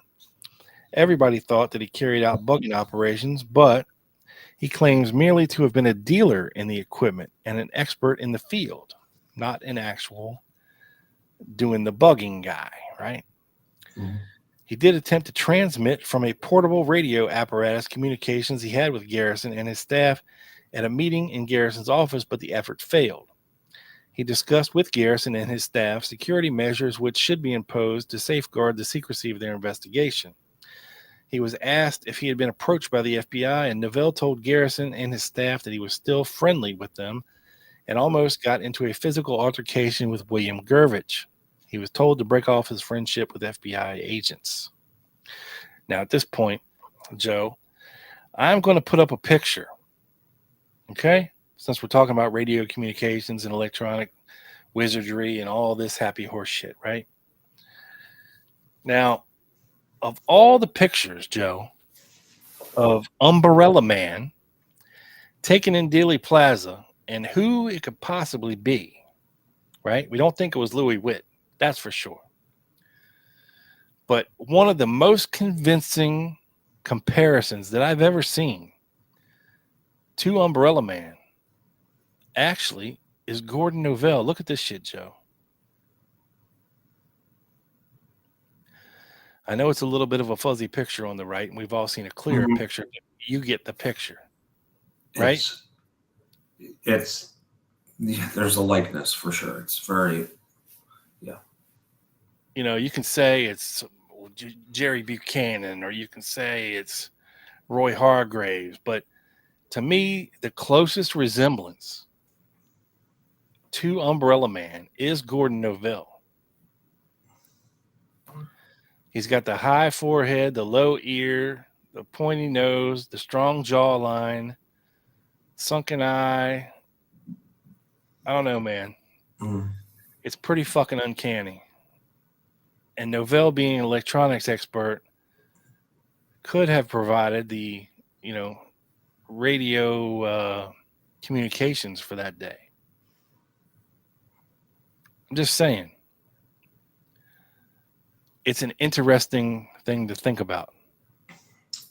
It definitely is. And although he's definitely not my leading suspect for sure, maybe not my top top 5, top 10, you can't deny that picture that you just showed has his likeness, right? To me, that's the most convincing likeness to likeness that I've ever seen. Now, you can say, it might be this guy, it might be that guy, but when it comes down to strictly comparing likenesses, this is a strong one to me. I don't know. Who knows? Continuing on here, and I'm almost done, Joe. Don't worry. Oh, I'm loving it. Let's see. A Louisiana state trooper asked Novell to lend him a miniature tape recorder. Novell told him that all of his equipment was in use. Novell has made many tapes and continues to do so. The state trooper had borrowed bugs from Novell in the past, and on one occasion, Novell had installed a bug in the state trooper's bedroom so that the latter might try to catch his wife cheating. Novell denies that he told the state trooper that he, Novell, knew a number of people mentioned by Garrison at the time they were being investigated by the CIA and the FBI.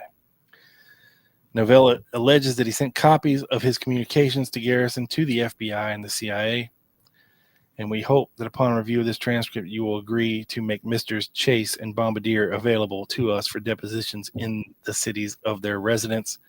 Very truly yours, lawyers DeVoe, Shadur, Mikva, and Plotkin. So apparently this is some kind of a legal deposition thing that Novell was deposed, and those were his answers, and he implicated specific FBI agents, right? That they wanted to talk to. Yeah, he wasn't afraid to use litigation and suing people. And obviously what you say in deposition is punishable by perjury. So yeah, not saying he's telling the truth, but the stakes are a little rose higher. There we go. All right, let's fast forward a bit. Into the 70s, we jump to 1976, Joe. All right. Another federal FBI document, DOJ New Orleans, Louisiana, concerning the assassination of President Kennedy. On November 20th, 1976, an individual who described himself as Frank Barthez contacted the New Orleans office of the FBI. He described himself as a former anti-Castro activist who has cooperated with the FBI in the past. Wink, wink. If you know what I'm saying. Mm-hmm. He's a dirty rat. He currently resides in Tabany in Metairie, Louisiana, blah, blah, blah, and furnished the following information. During the Batista regime in Cuba, and until Fidel Castro declared himself and his government as communist in 1960, Barthez was the president and chief shareholder of the Western Consolidated Railroad in Cuba. This particular railroad essentially constituted all railroads in the western half of the island of Cuba. The eastern half, as a railroad operation, was nationalized by Batista in 1953. When Castro came to power, Bartez's counterpart for Cuba's Eastern Railroad was Raul Chivas. In October of 1959, Chivas and Barthez were conferring about mutual railroad concerns. During this conference, news arrived of the disappearance of Camilo Cienfuegos, one of the three powers in Cuba with Castro at the time.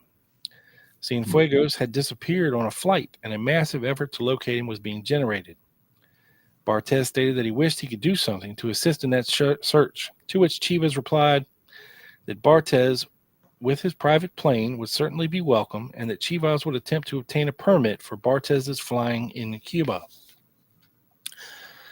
The next day, Barthez, with flying permit, and Chivas flew in Bartez's plane from Havana to Camagüey to join the search. At the Camagüey airport, Barthez landed within moments of Fidel Castro's plane, and Chivas introduced Barthez to Fidel.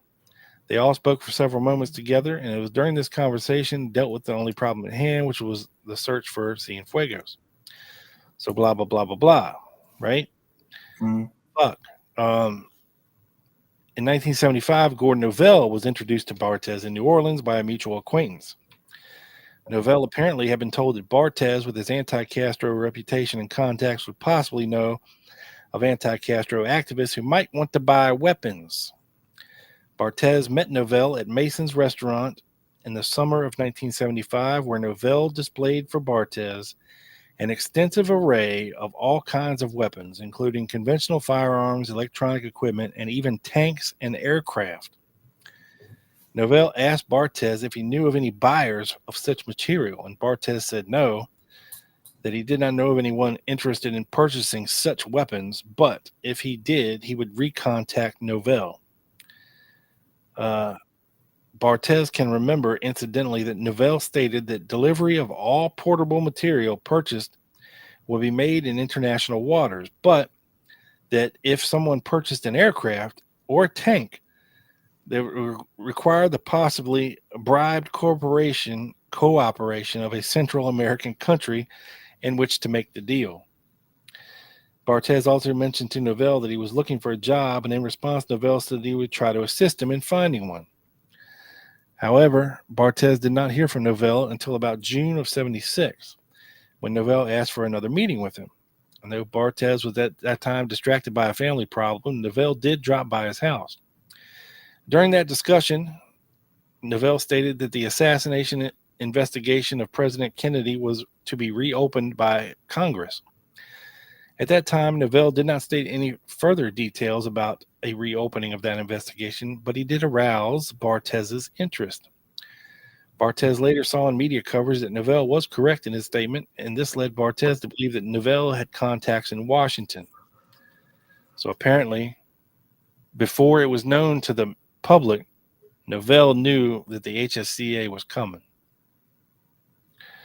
Mm-hmm. And then in the summer of 1976, Barthez learned through the New Orleans media of the prosecution of Novell and his partner John Langford on charges of aggravated arson involving a plot to firebomb downtown New Orleans Central Business District on Mardi Gras Day in 1976.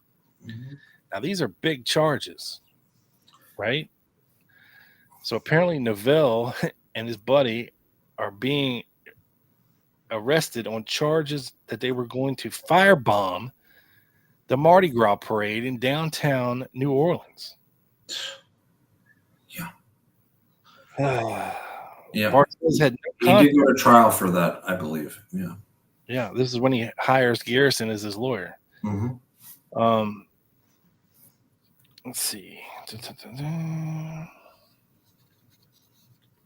And Bartez, by the way, Rob, was I'm not sure if he was arrested in the fracas, but I know he was definitely in the courtroom with the other Cuban exiles, Bernier and stuff. And I remember David Boylan saying that all of them were either FBI or CIA informants or assets or agents. And I think Bartez was an FBI one.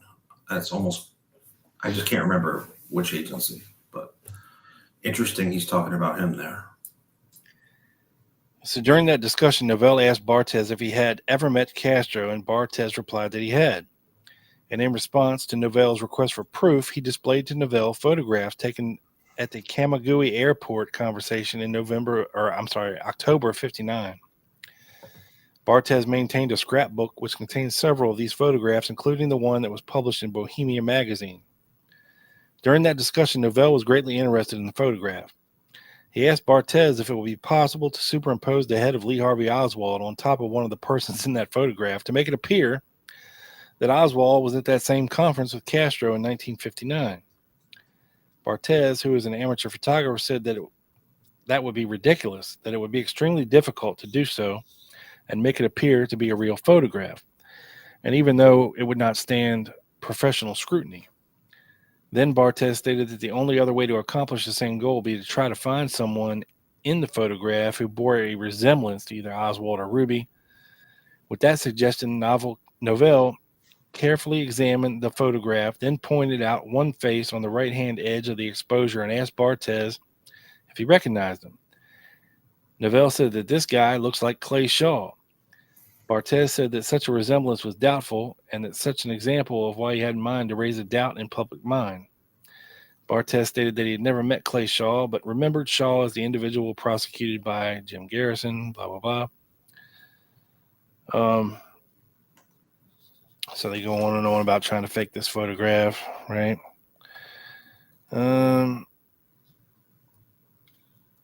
Gordon Dwayne Novell is known to the New Orleans office of the FBI as an individual representing Morningstar Associates with supposed connections to the Central Intelligence Agency.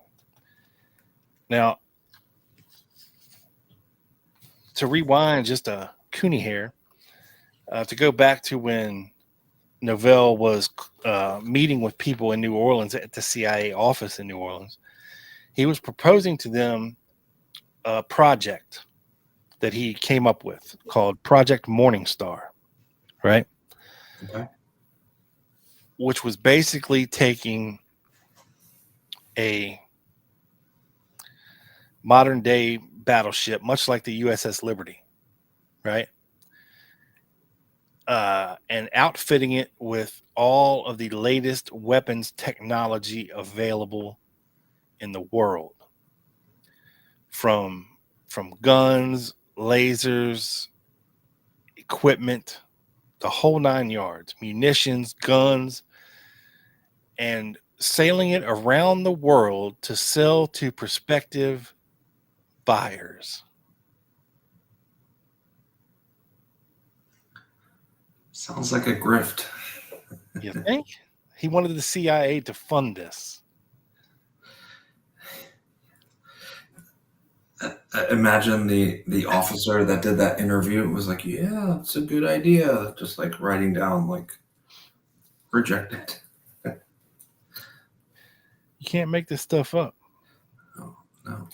He as we'll see in a little bit, he went off the reservation. Just a little bit. So, after all this horse's assery, we have more horse's assery. Gordon Novell files a $1 billion damage suit in 1977. Gordon Novell, who was tried in New Orleans on a conspiracy to commit arson last year, filed a suit for $1 billion in federal court in Atlanta, Georgia, Wednesday against 13 individuals, including Orleans Parish District Attorney Harry Connick, businessman Joseph Calzaro and Lester Kabakoff, local CIA agent Peter Hoke, and Ewan Dingwall, consultant for Louisiana Expo Incorporated.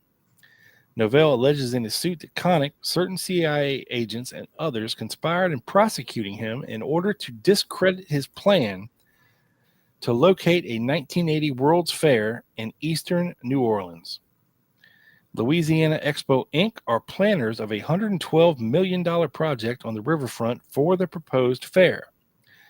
Novell charges in his suit that the rival plan to locate the fair between the International Trade Mart and the Greater New Orleans Bridge would benefit real estate holdings in league with Connick. Novell is asking for $10 million in compensatory damages from Connick, $50 million from Canizaro, $35 million from Kabakoff, $7 million from Dingwall, and $50 million from Dietrich. Punitive damages asked in the suit amount to $1 billion in 1977 money, Joe. That's a lot. Yes, it is. And compensatory damages totaling more than $250 million. Novell was charged with conspiracy to set fire with the Federation of Churches building on St. Charles Avenue in Mardi Gras, or at Mardi Gras in 1976. His trial ended with a hung jury and a mistrial declaration. The focal point of his defense at that time was a project Novell called Morning Star, a privately funded operation to display military weapons and intelligence equipment to other countries aboard a ship that Novell described in his testimony. The prosecution presented taped recordings of discussions between Novell and an undercover agent of plans to firebomb the building. Novell's defense, led by former DA Jim Garrison, sought to prove throughout the trial that Novell had been, quote, set up by a federal undercover agent who Novell thought was attempting to infiltrate the project. Project Morningstar, that is. Novell was scheduled to go on trial a second time in January, but failed to show up. The Orleans DA has since attempted to have Novell, reportedly now in Georgia, extradited back to Louisiana. Novell attorney Reed Kennedy is appealing a Georgia court ruling issued Tuesday that would allow the extradition. But apparently that never happened, folks.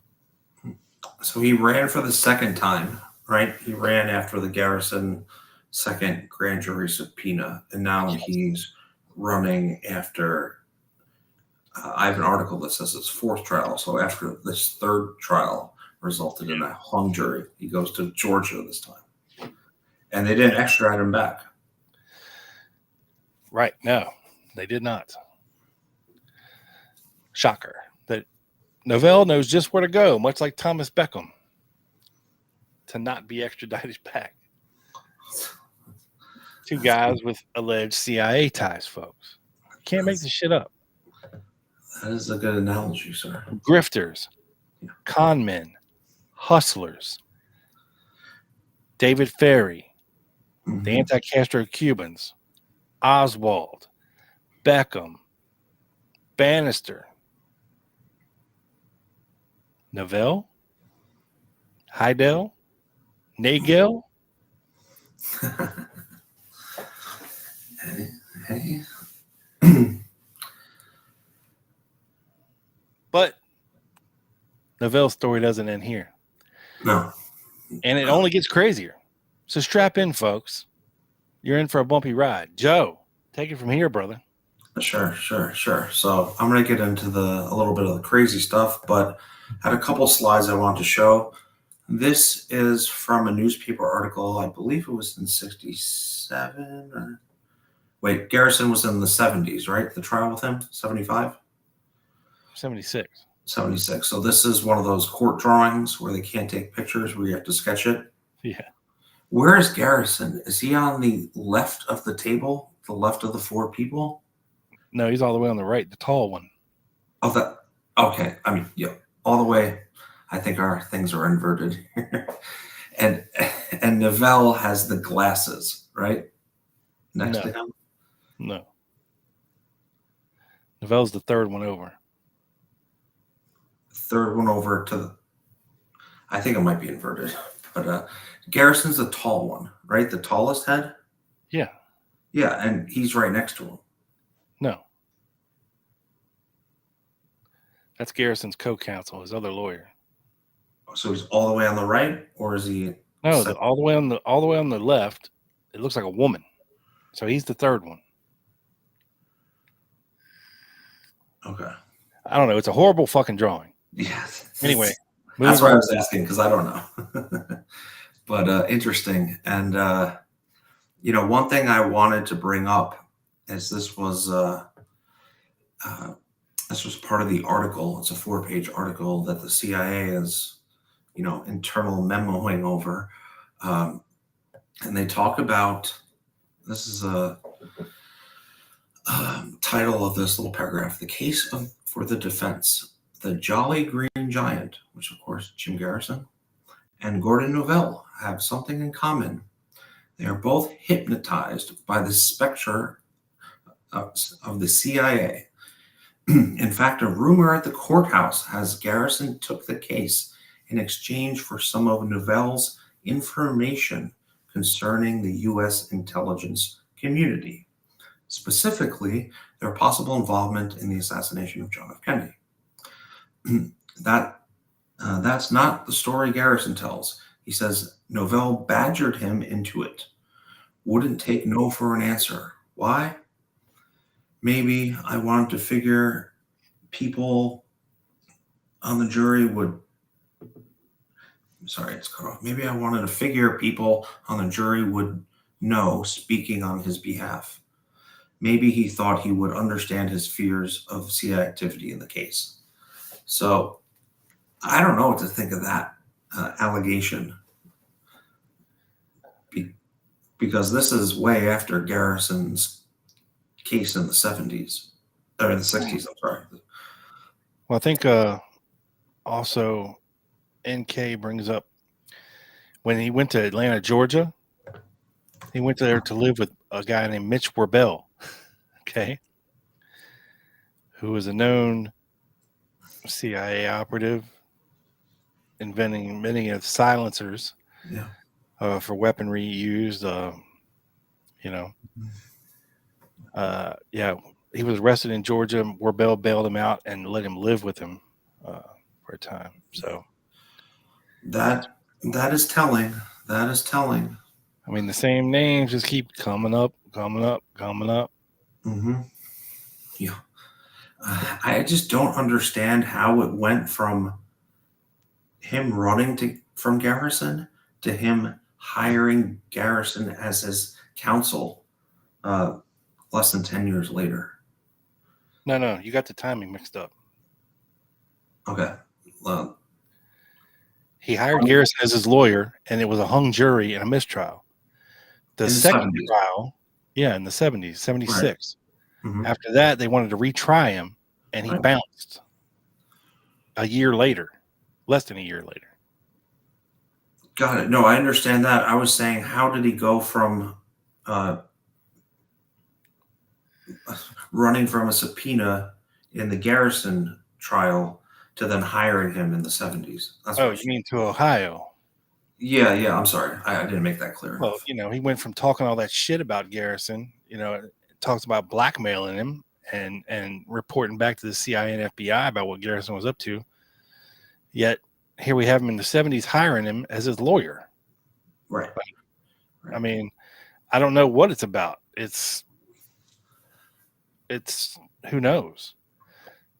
I have no but idea. Again, there was that FBI theory that possibly this was all a ploy between Novell and Garrison to kind of disrupt the CIA into showing their hand as far as interfering with Garrison's investigation. Who knows what the real truth is here? Right. As we'll see, Novell is a very Odd dude. Very odd dude. So that just didn't make sense to me, and I know we don't know the complete story of how that 360 happened. It's just fascinating to me because he also, Rob, accused Garrison of directly murdering David Ferry. Yeah. So why would Garrison agree to be his lawyer? Oh, he badgered me. Well, but if Novell had really done all that shit to him in the 60s, Mm-hmm. Garrison likely would have told him to go fuck off and pound sand. You know what I mean? Yeah. Not give in after he badgered me. Mm-hmm. Unless he promised to tell Garrison what he knew about the assassination. As a form of payment almost. And that's why I just brought that little clip from that article up, and it's like 4 or 5 pages in a document. But Garrison's case is way over by then, and I know he's still kind of, I don't want to use the word obsessed with the case, but probably obsessed. But could that be used as currency to represent someone that, from all accounts, accused of murder in FBI documents and all this other drama? Yeah, but I don't know. Novell, and that's your angle that you're going to go with, is that to get out of this arson charge, for obviously whoever this John Langford is was he's saying this guy was like a COINTELPRO guy that basically planned all this shit and then outed him as gonna do it, and it was in retaliation for his Project Morningstar or whatever the fuck, right? Mm-hmm. And if that's the angle he's going with, that now the CIA has double crossed Novell. I mean, how many lawyers are going to go up against the CIA and the FBI in New Orleans at that time? Right. There's probably one guy that comes to mind. You know what I'm saying? Who would have the knowledge and wherewithal to fucking do it, and that's Jim Garrison. Mm-hmm. And this is after he was a judge, and like Cammie says, he did need the money. So, and apparently Novell had money, folks. And Cammie, hi, how are you? I think you came a little late. That's what I was like, my Occam's razor mind went to. Maybe at that point it had just passed, and Novell was not broke, so could have probably hired. And who's a better lawyer to hire than a person that jurors will know and think is respectable, right? Defending you, like that's worth something. A lot of these former DAs and prosecutors become defense lawyers. So I don't know, just very interesting. I just wanted to point that out. Yeah.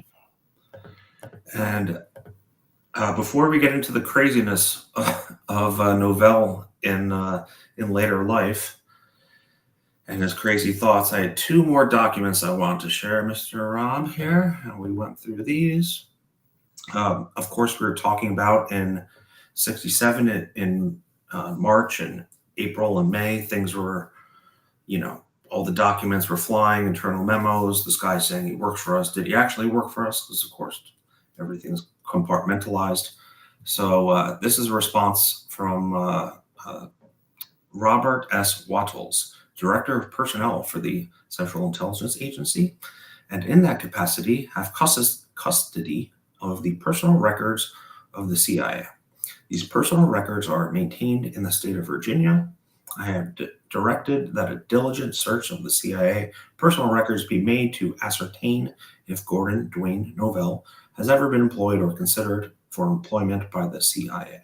The diligent search has been completed. It indicates that Gordon Novell, at his request, which you pointed out earlier, Rob, on 22nd December 1967, was interviewed as an applicant for employment,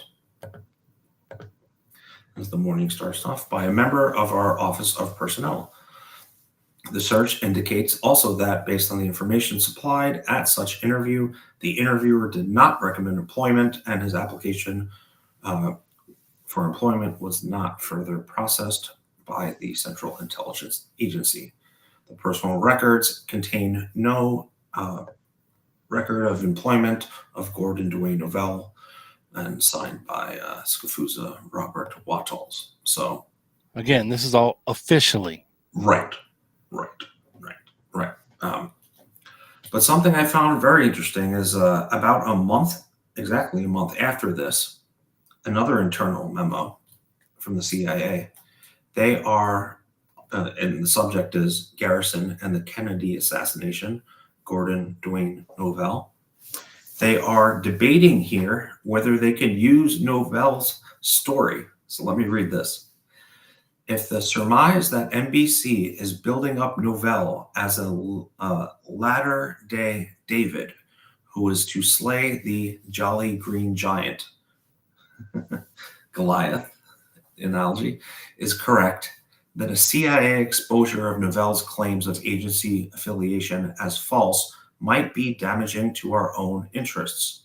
On the other hand, the likelihood that an NBC anti-Garrison program is still weeks away from presentation is disturbing. They go and talk about a study of persons of what a poll of what people believed in the assassination. And I had to read this a couple times, and it's like a 7 or 8 page document. They're trying to figure out if Novell's claims, they say fake claims, they say, of agency affiliation can be beneficial in some ways or can damage their own interest. And they come to the conclusion that there is no benefit to that. So it's hard to think that they'd be debating that in internal memos if he was, but you never know also. And one more as we go up the timeline here. This is an article from the Times-Picayune, Rob, January 81. Novell faces 4th trial in arson case, because like you mentioned, his 3rd case was a hung jury. The saga known as the Gordon Novell case will continue next month following a decision by the Orleans Parish District Attorney's Office to prosecute Novell for the 4th time on a conspiracy to commit aggravated arson charge.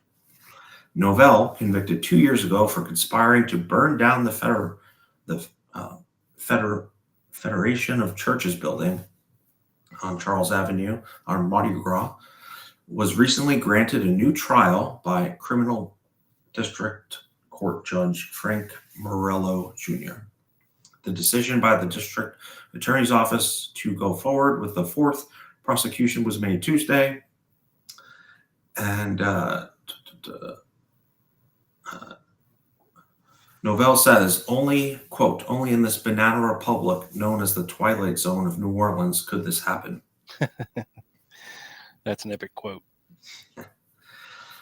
Well, hey, I mean, they got a hung jury, but they chose to re-prosecute after every hung jury, right? You don't have to. It's up to the discretion of the DA.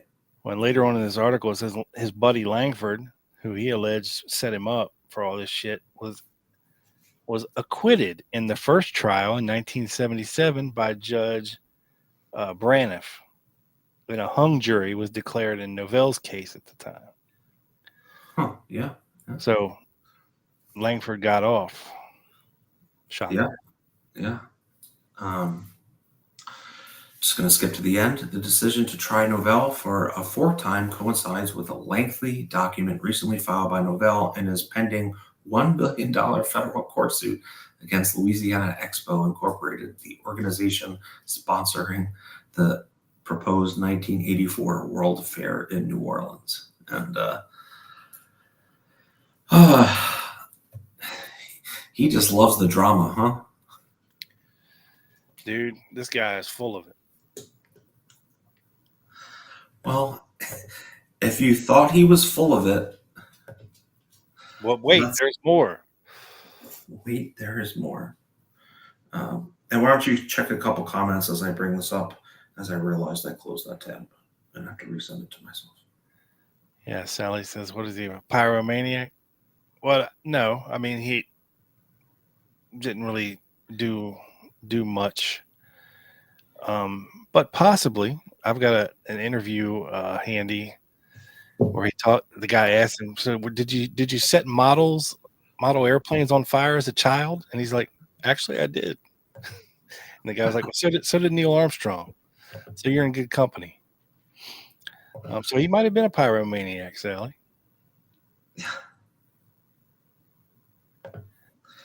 Never know. He was he likes stealing stuff too, so could have been a klepto. You mean to All show right, I a got little piece of this video while you scafoozing around over there? Sure, I am ready now, but you can if you're ready. That's fine. All right. Da-da-da. All right, folks. Here we go. Now, Jack Sarfati, okay, let me set this up a little bit. Novell dies in, I believe it's 2011 or 2012. I think it might be 2012. 2012. Yes, October. I believe. This is 5 years before he dies. And he was considered a part of this group that called themselves the Avians. Okay. Now, Gordon Novell was part of this. Jack Sarfati was part of this. People like Hal Puthoff, all these different UFO investigators were part of this group, and they called themselves the Avians, right? I'm not going to play the whole thing here, just a little piece about what he says about Garrison looking back. Here we go. They wanted me to run a counterintelligence operation on Garrison because I already had an inside track, and they had figured out that I could be used as the perfect double agent for a while, and it worked. So I became Garrison's chief of security until I caught him faking all the evidence, and I buried him. That's the way it happened. So who got you the job as Garrison's? Willard E. Robertson, his chief backer of the Volkswagen distributor in New Orleans. Very close friends since I was a kid. What did you think about Garrison?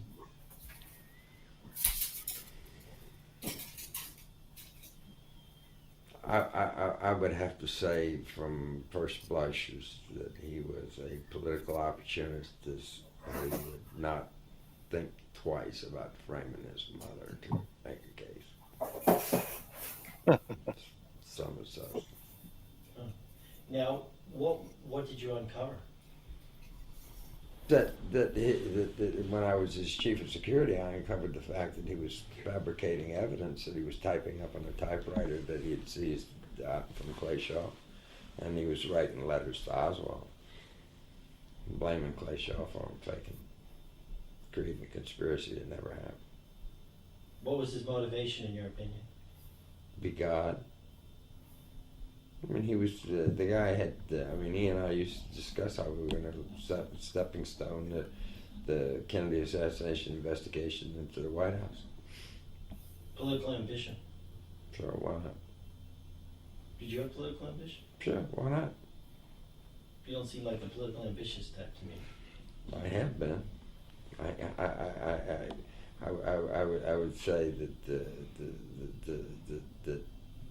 the political ambition I have is a simple Alexander the Great viewpoint.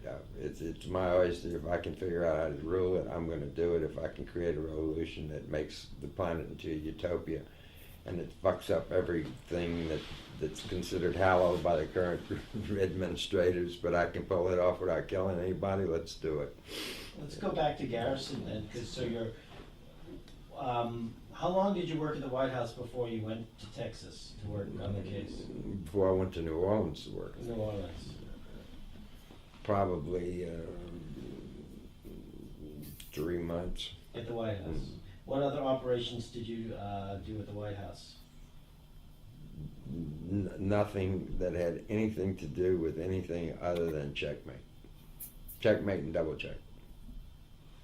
Yeah. We had another operation having to do with the sale of intelligence equipment to the boys in the White House that I had designed.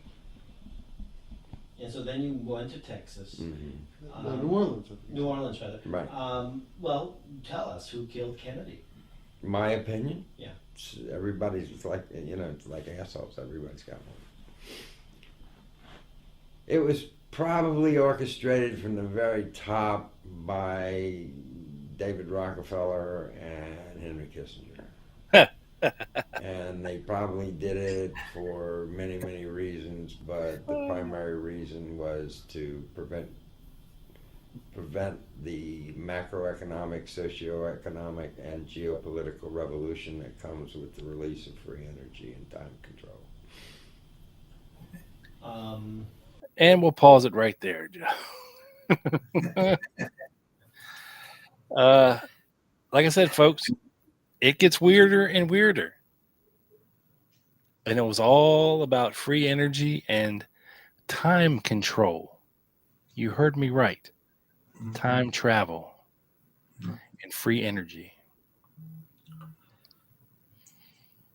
He is consistent, Rob, and I think what I'm going to play here, I think, was from 2006. He does think it was, I think, the Bilderbergs too, along with, the Rockefellers and everyone else. But man, this I feel like, first of all, I feel like he's kind of like was the Alex Jones, like before Alex Jones. His later things sound like that almost. Yeah. And when I play this, you're gonna know what I'm talking about. So let me start, and here we go. Oh. Heard of Gordon Novell? Planet? Hopefully. Hopefully? Yeah. Okay. Tell me a little bit about who you are for people that have never heard. I know it's hard to believe, but have never heard of Gordon Novell. Well, I don't know how to, my name is Gordon Novell. I have been involved in things like Watergate and JFK's assassination and the DeLorean drama and Waco and others that would be better not mentioned, that were more intelligence oriented or foreign intelligence oriented. So I kind of stay away from talking about that. Okay. And I have never worked for the CIA. I'm not a CIA agent. I'm affiliated, I work with, and we have a mutual admiration society based upon my relationship with the individuals I work with. Okay. And But can I you don't name those work for 'em. individuals or not? I prefer not to at this time. Let's see. We should also mention at this point too, Joe, that allegedly when he's talking about the Watergate affair, allegedly he was called in by Chuck Colson because he had designed this special degaussing gun that was capable of erasing magnetic tapes, hence the gaps in the Watergate tape. According to Gordon Novell. Right. Yeah. And I think we have I have a timestamp on Watergate and about 3 timestamps. So we'll see what he has to say about that. Okay. And is it correct that the CIA is actually backing your other project? Is that something you want to say? Well, they're interested in supporting and endorsing a number of things that I'm doing because they are capable of changing things like global warming and getting rid of global warming and getting rid of the chaotic conditions of our current New World Order and that kind of thing, getting rid of the murder and mayhem that goes on in the planet. Yeah, that's who I would choose to get rid of murder and mayhem. Unbelievable. And I don't know what to think of these comments. We could discuss after. Okay. And this is now, would you say, the good side of the CIA? There's more than one side to definitely. the CIA, is there not? The CIA has multiple sides, but it's been my experience over the years that they're basically the only good guys in the entire United States government. They're really patriots. Most of them are patriots, and I personally have never known them to do anything criminal ever, and they didn't kill John Kennedy, and they didn't kill a lot of people that they've been accused of causing the death of, but I don't know that to be true. So I can tell you that my experience with them has been like dealing with Eagle Scouts. Okay. How long have you been dealing with them? Since about age. Eagle Scouts. Rob. Very upstanding. So these comments make me think, like, is he pretending to protect the CIA, so he's considered a CIA agent? I have no idea. But These to say comments they're lead you to believe that they have paid him very well over the years for certain things. something, because I mean, I do think there are good people in the CIA, without a doubt. But to say they're Eagle Scouts, and I think I'd choose them to stop the murder and mayhem in the world is interesting.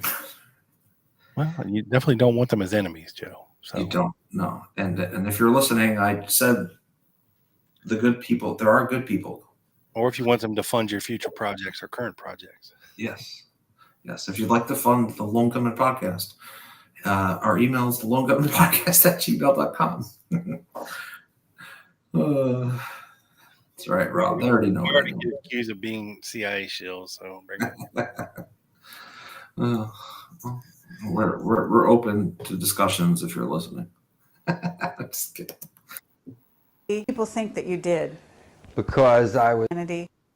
No, absolutely not. The death of Robert Kennedy or Jack Kennedy.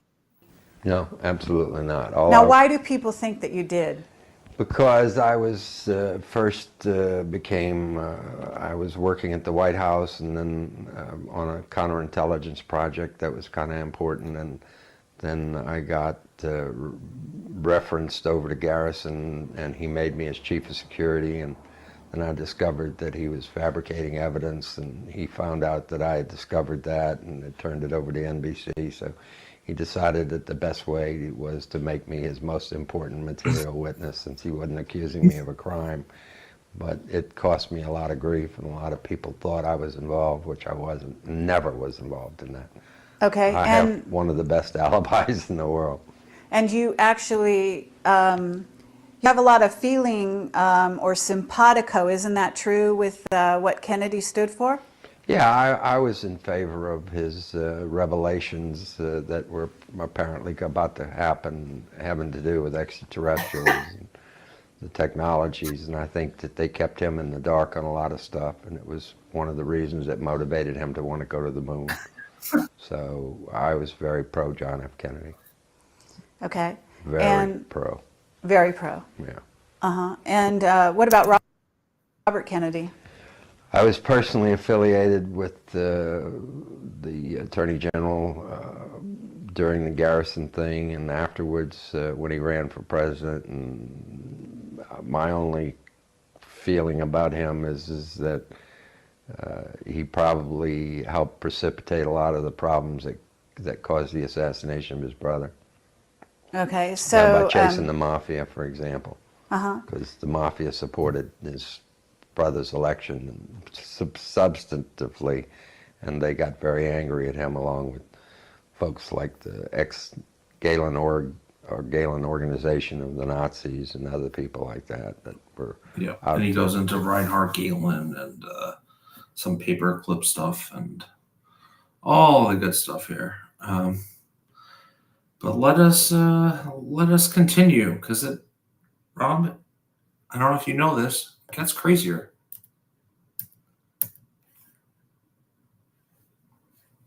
And by the way, RFK was assassinated on June 6th, 1968. So today, on this date in 1968.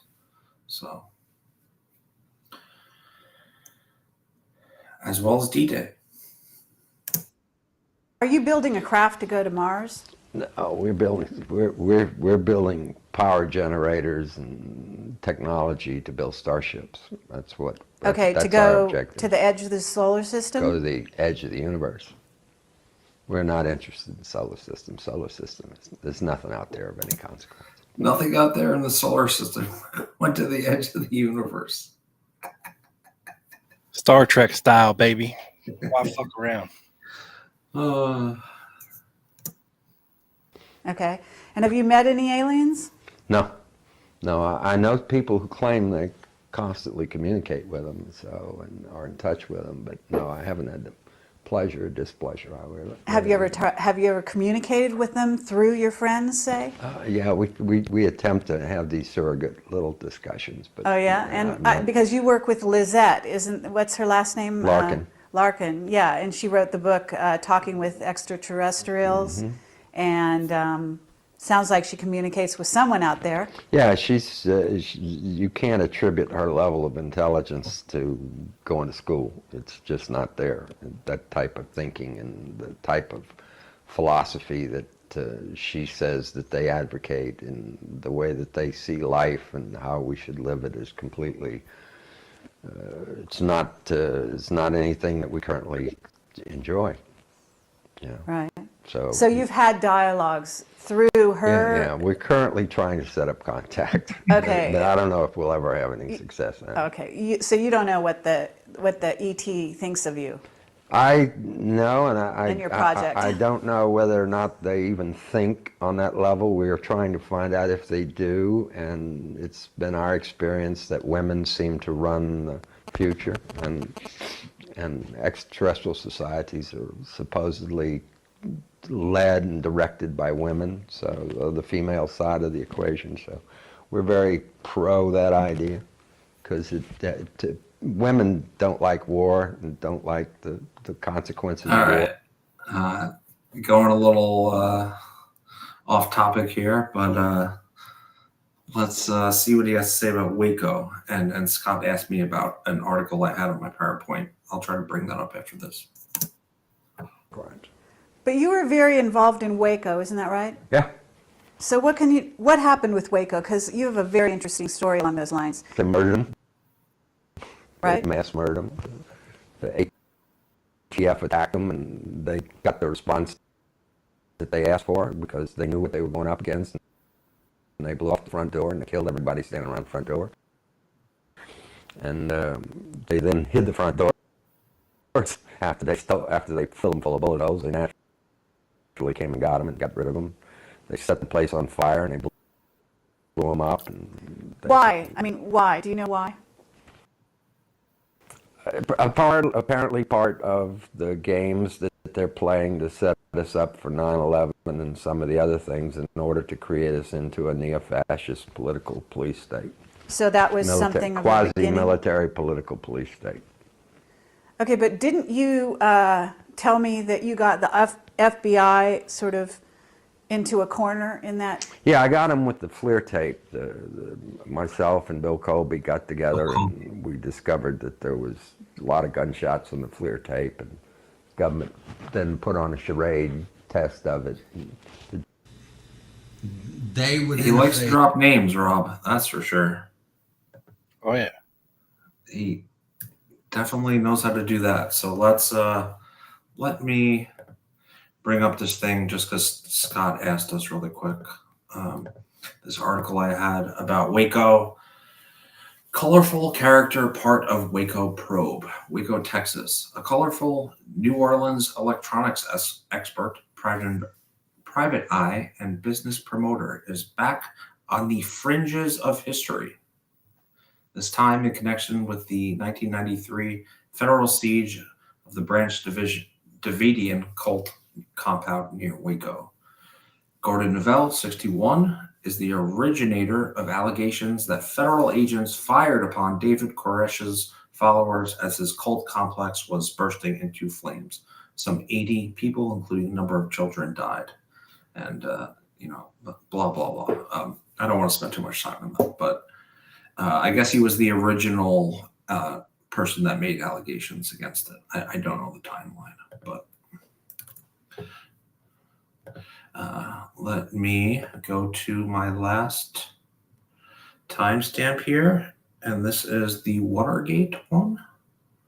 I know we had touched on that earlier. Little bit. Diaper human being. We're going to kind of backtrack a little bit, and we're going to ask you about Watergate. Okay.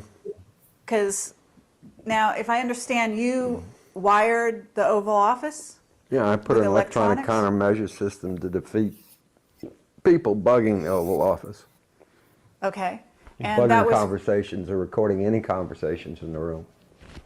right. They But were you involved? You were involved in also supposedly erasing all the erasing tapes. Yeah. the tapes of Nixon's tapes, right?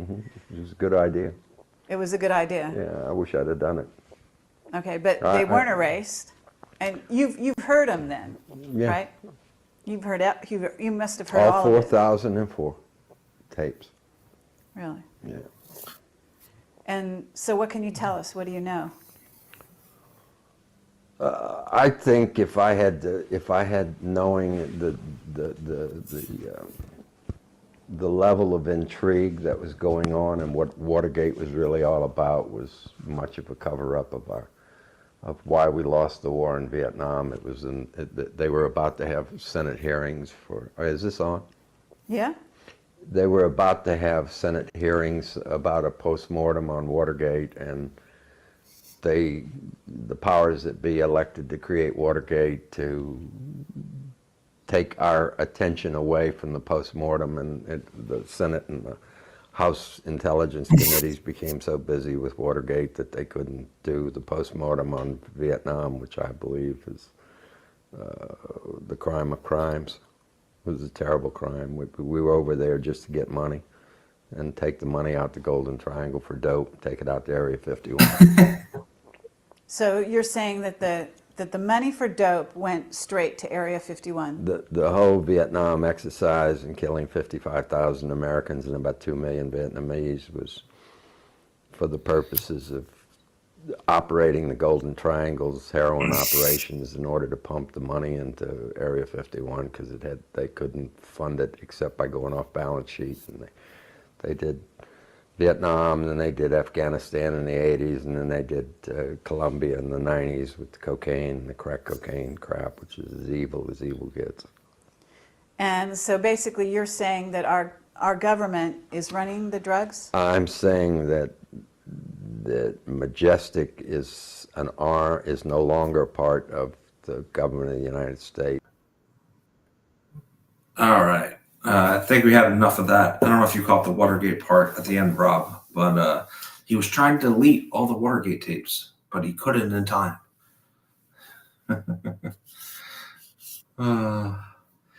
Tiny has a great comment. This is what happens when you invite Jolly West over for the weekend. Let this serve as a warning to all. I can't disagree with that one, Tiny. I definitely can't.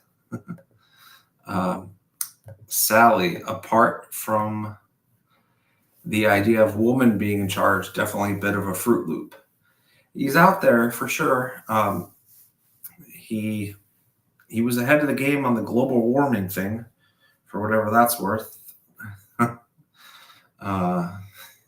And yeah, he brought the tapes to Area 51 or whatever he brought there. Obviously, what we're trying to portray here is he's a little on the crazy side. But does that mean that everything he's saying is not true? That's the question.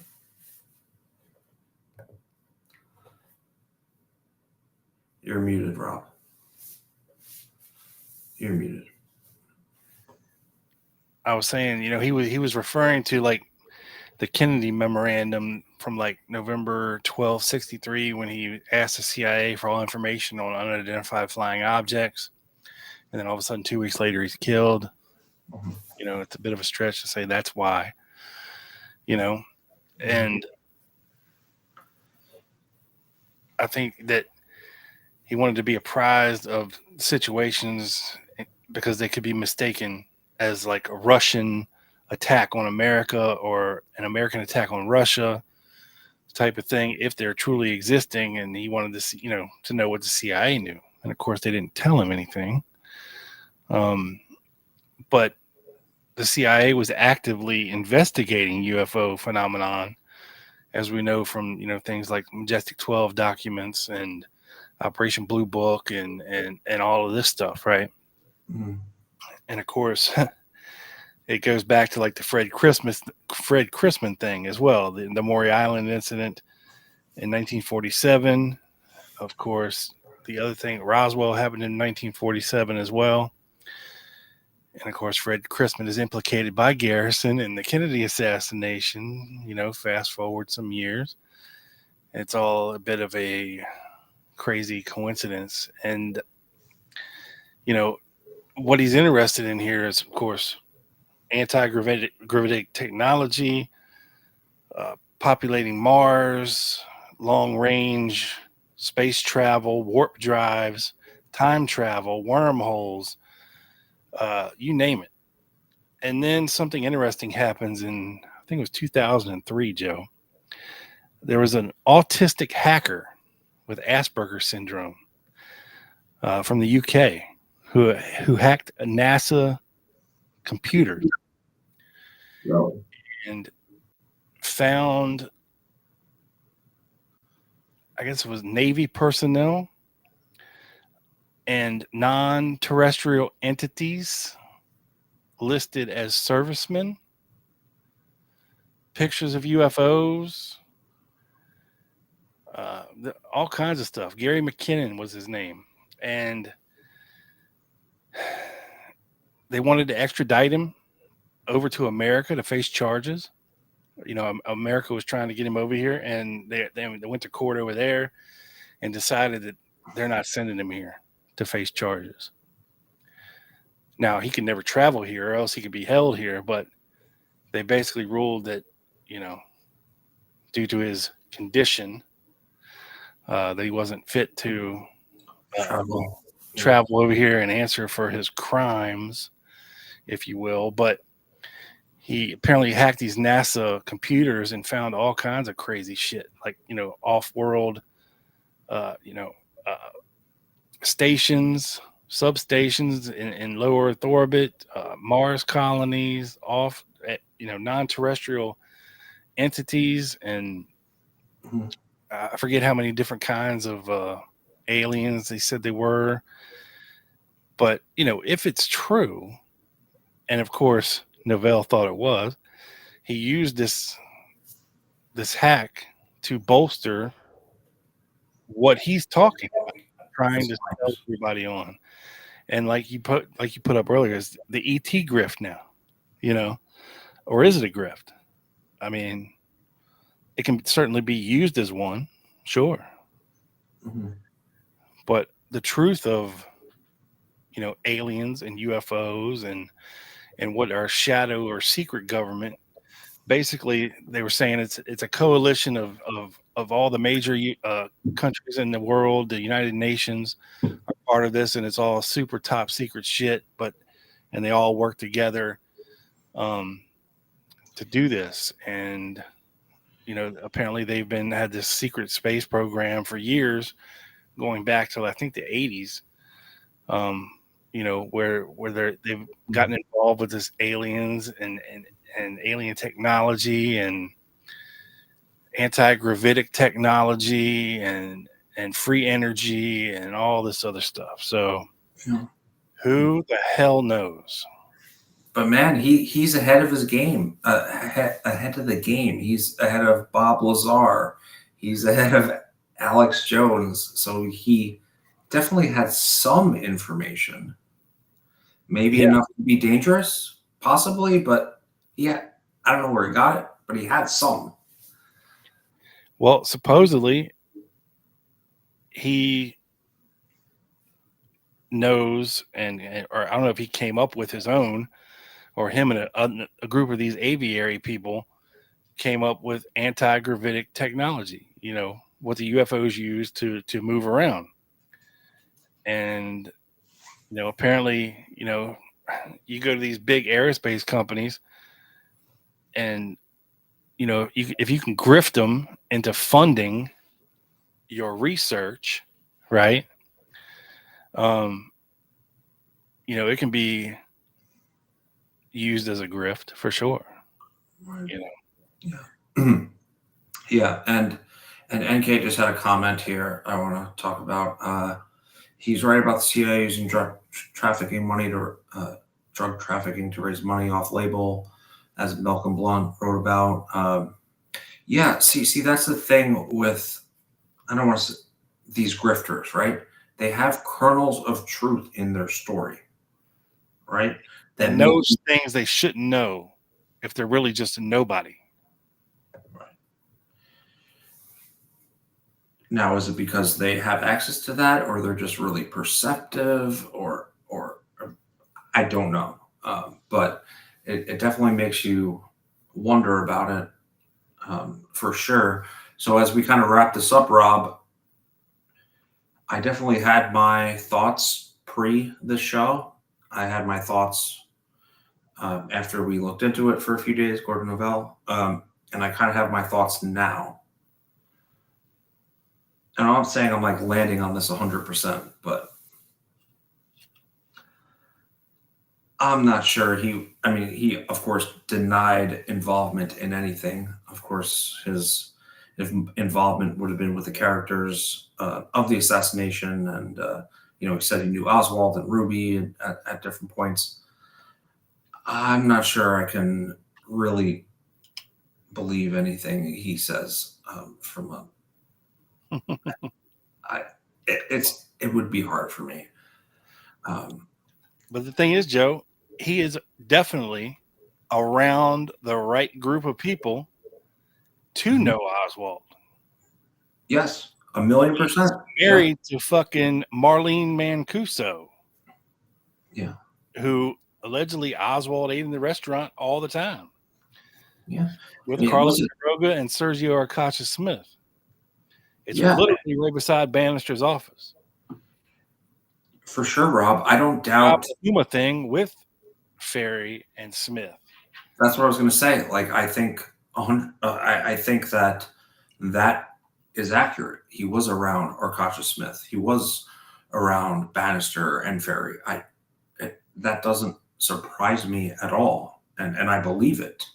But does that mean he had any special knowledge? And of course, you heard him vigorously defending the CIA in their alleged involvement.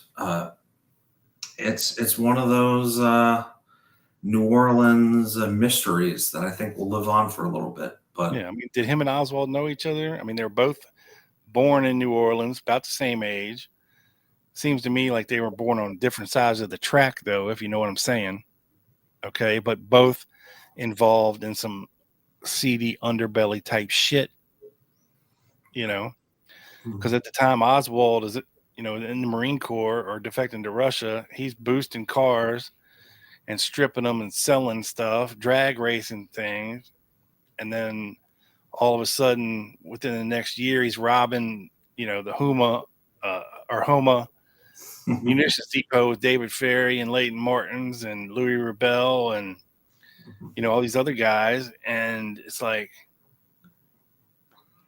that transfers into now, he's an electronics expert, demolitions expert, karate expert, working with all these anti-Castro Cubans that we know were around at the time doing their anti-Castro Cuban thing in New Orleans.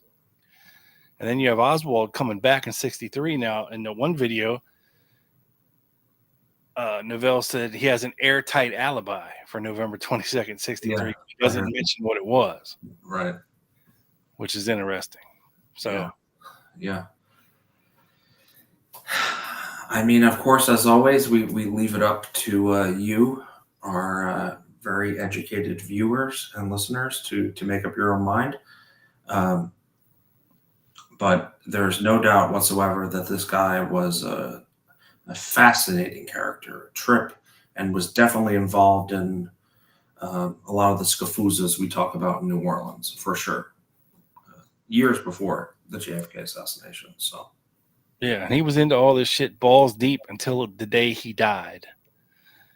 And we didn't mention it here, but there is more to the story if you'd like to go out and find it. The Jerry Piven radio show, I believe, did interviews with Gordon Novell's son, Sir Novell, after he passed away, and allegedly reveals more about everything. But you know, it's a lot, man. You know, with Gordon Novell, he knows some interesting people. He's in some interesting places at some interesting times, and I just don't know what to make of it. Yeah, it's definitely one of those New Orleans characters that will live in infamy for sure, I think.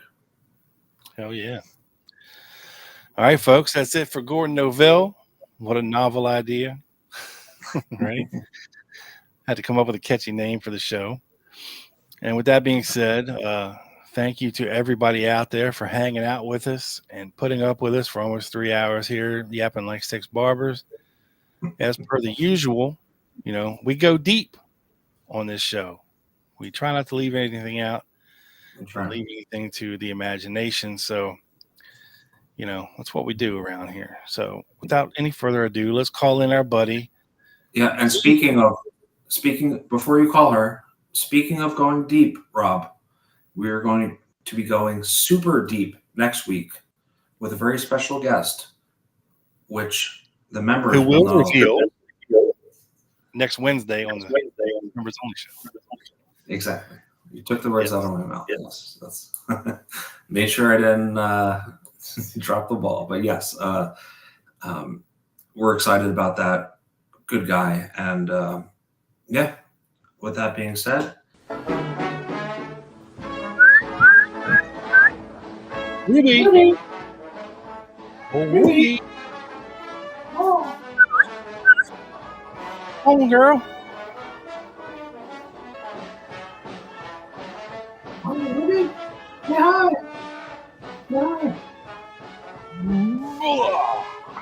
That's disgusting, Cammy. The greatest crimes are committed in the name of justice. And Sally. The quotation is Jim I need to brush my teeth after that one. could be used for him or against him in this strange case. Good night. Imagine Jack is in New Orleans and can dance like this at a nightclub. Night, night, Sally. Thank you for staying up as always, Sally. We love you. Until next Wednesday, folks, we out this bitch. Peace.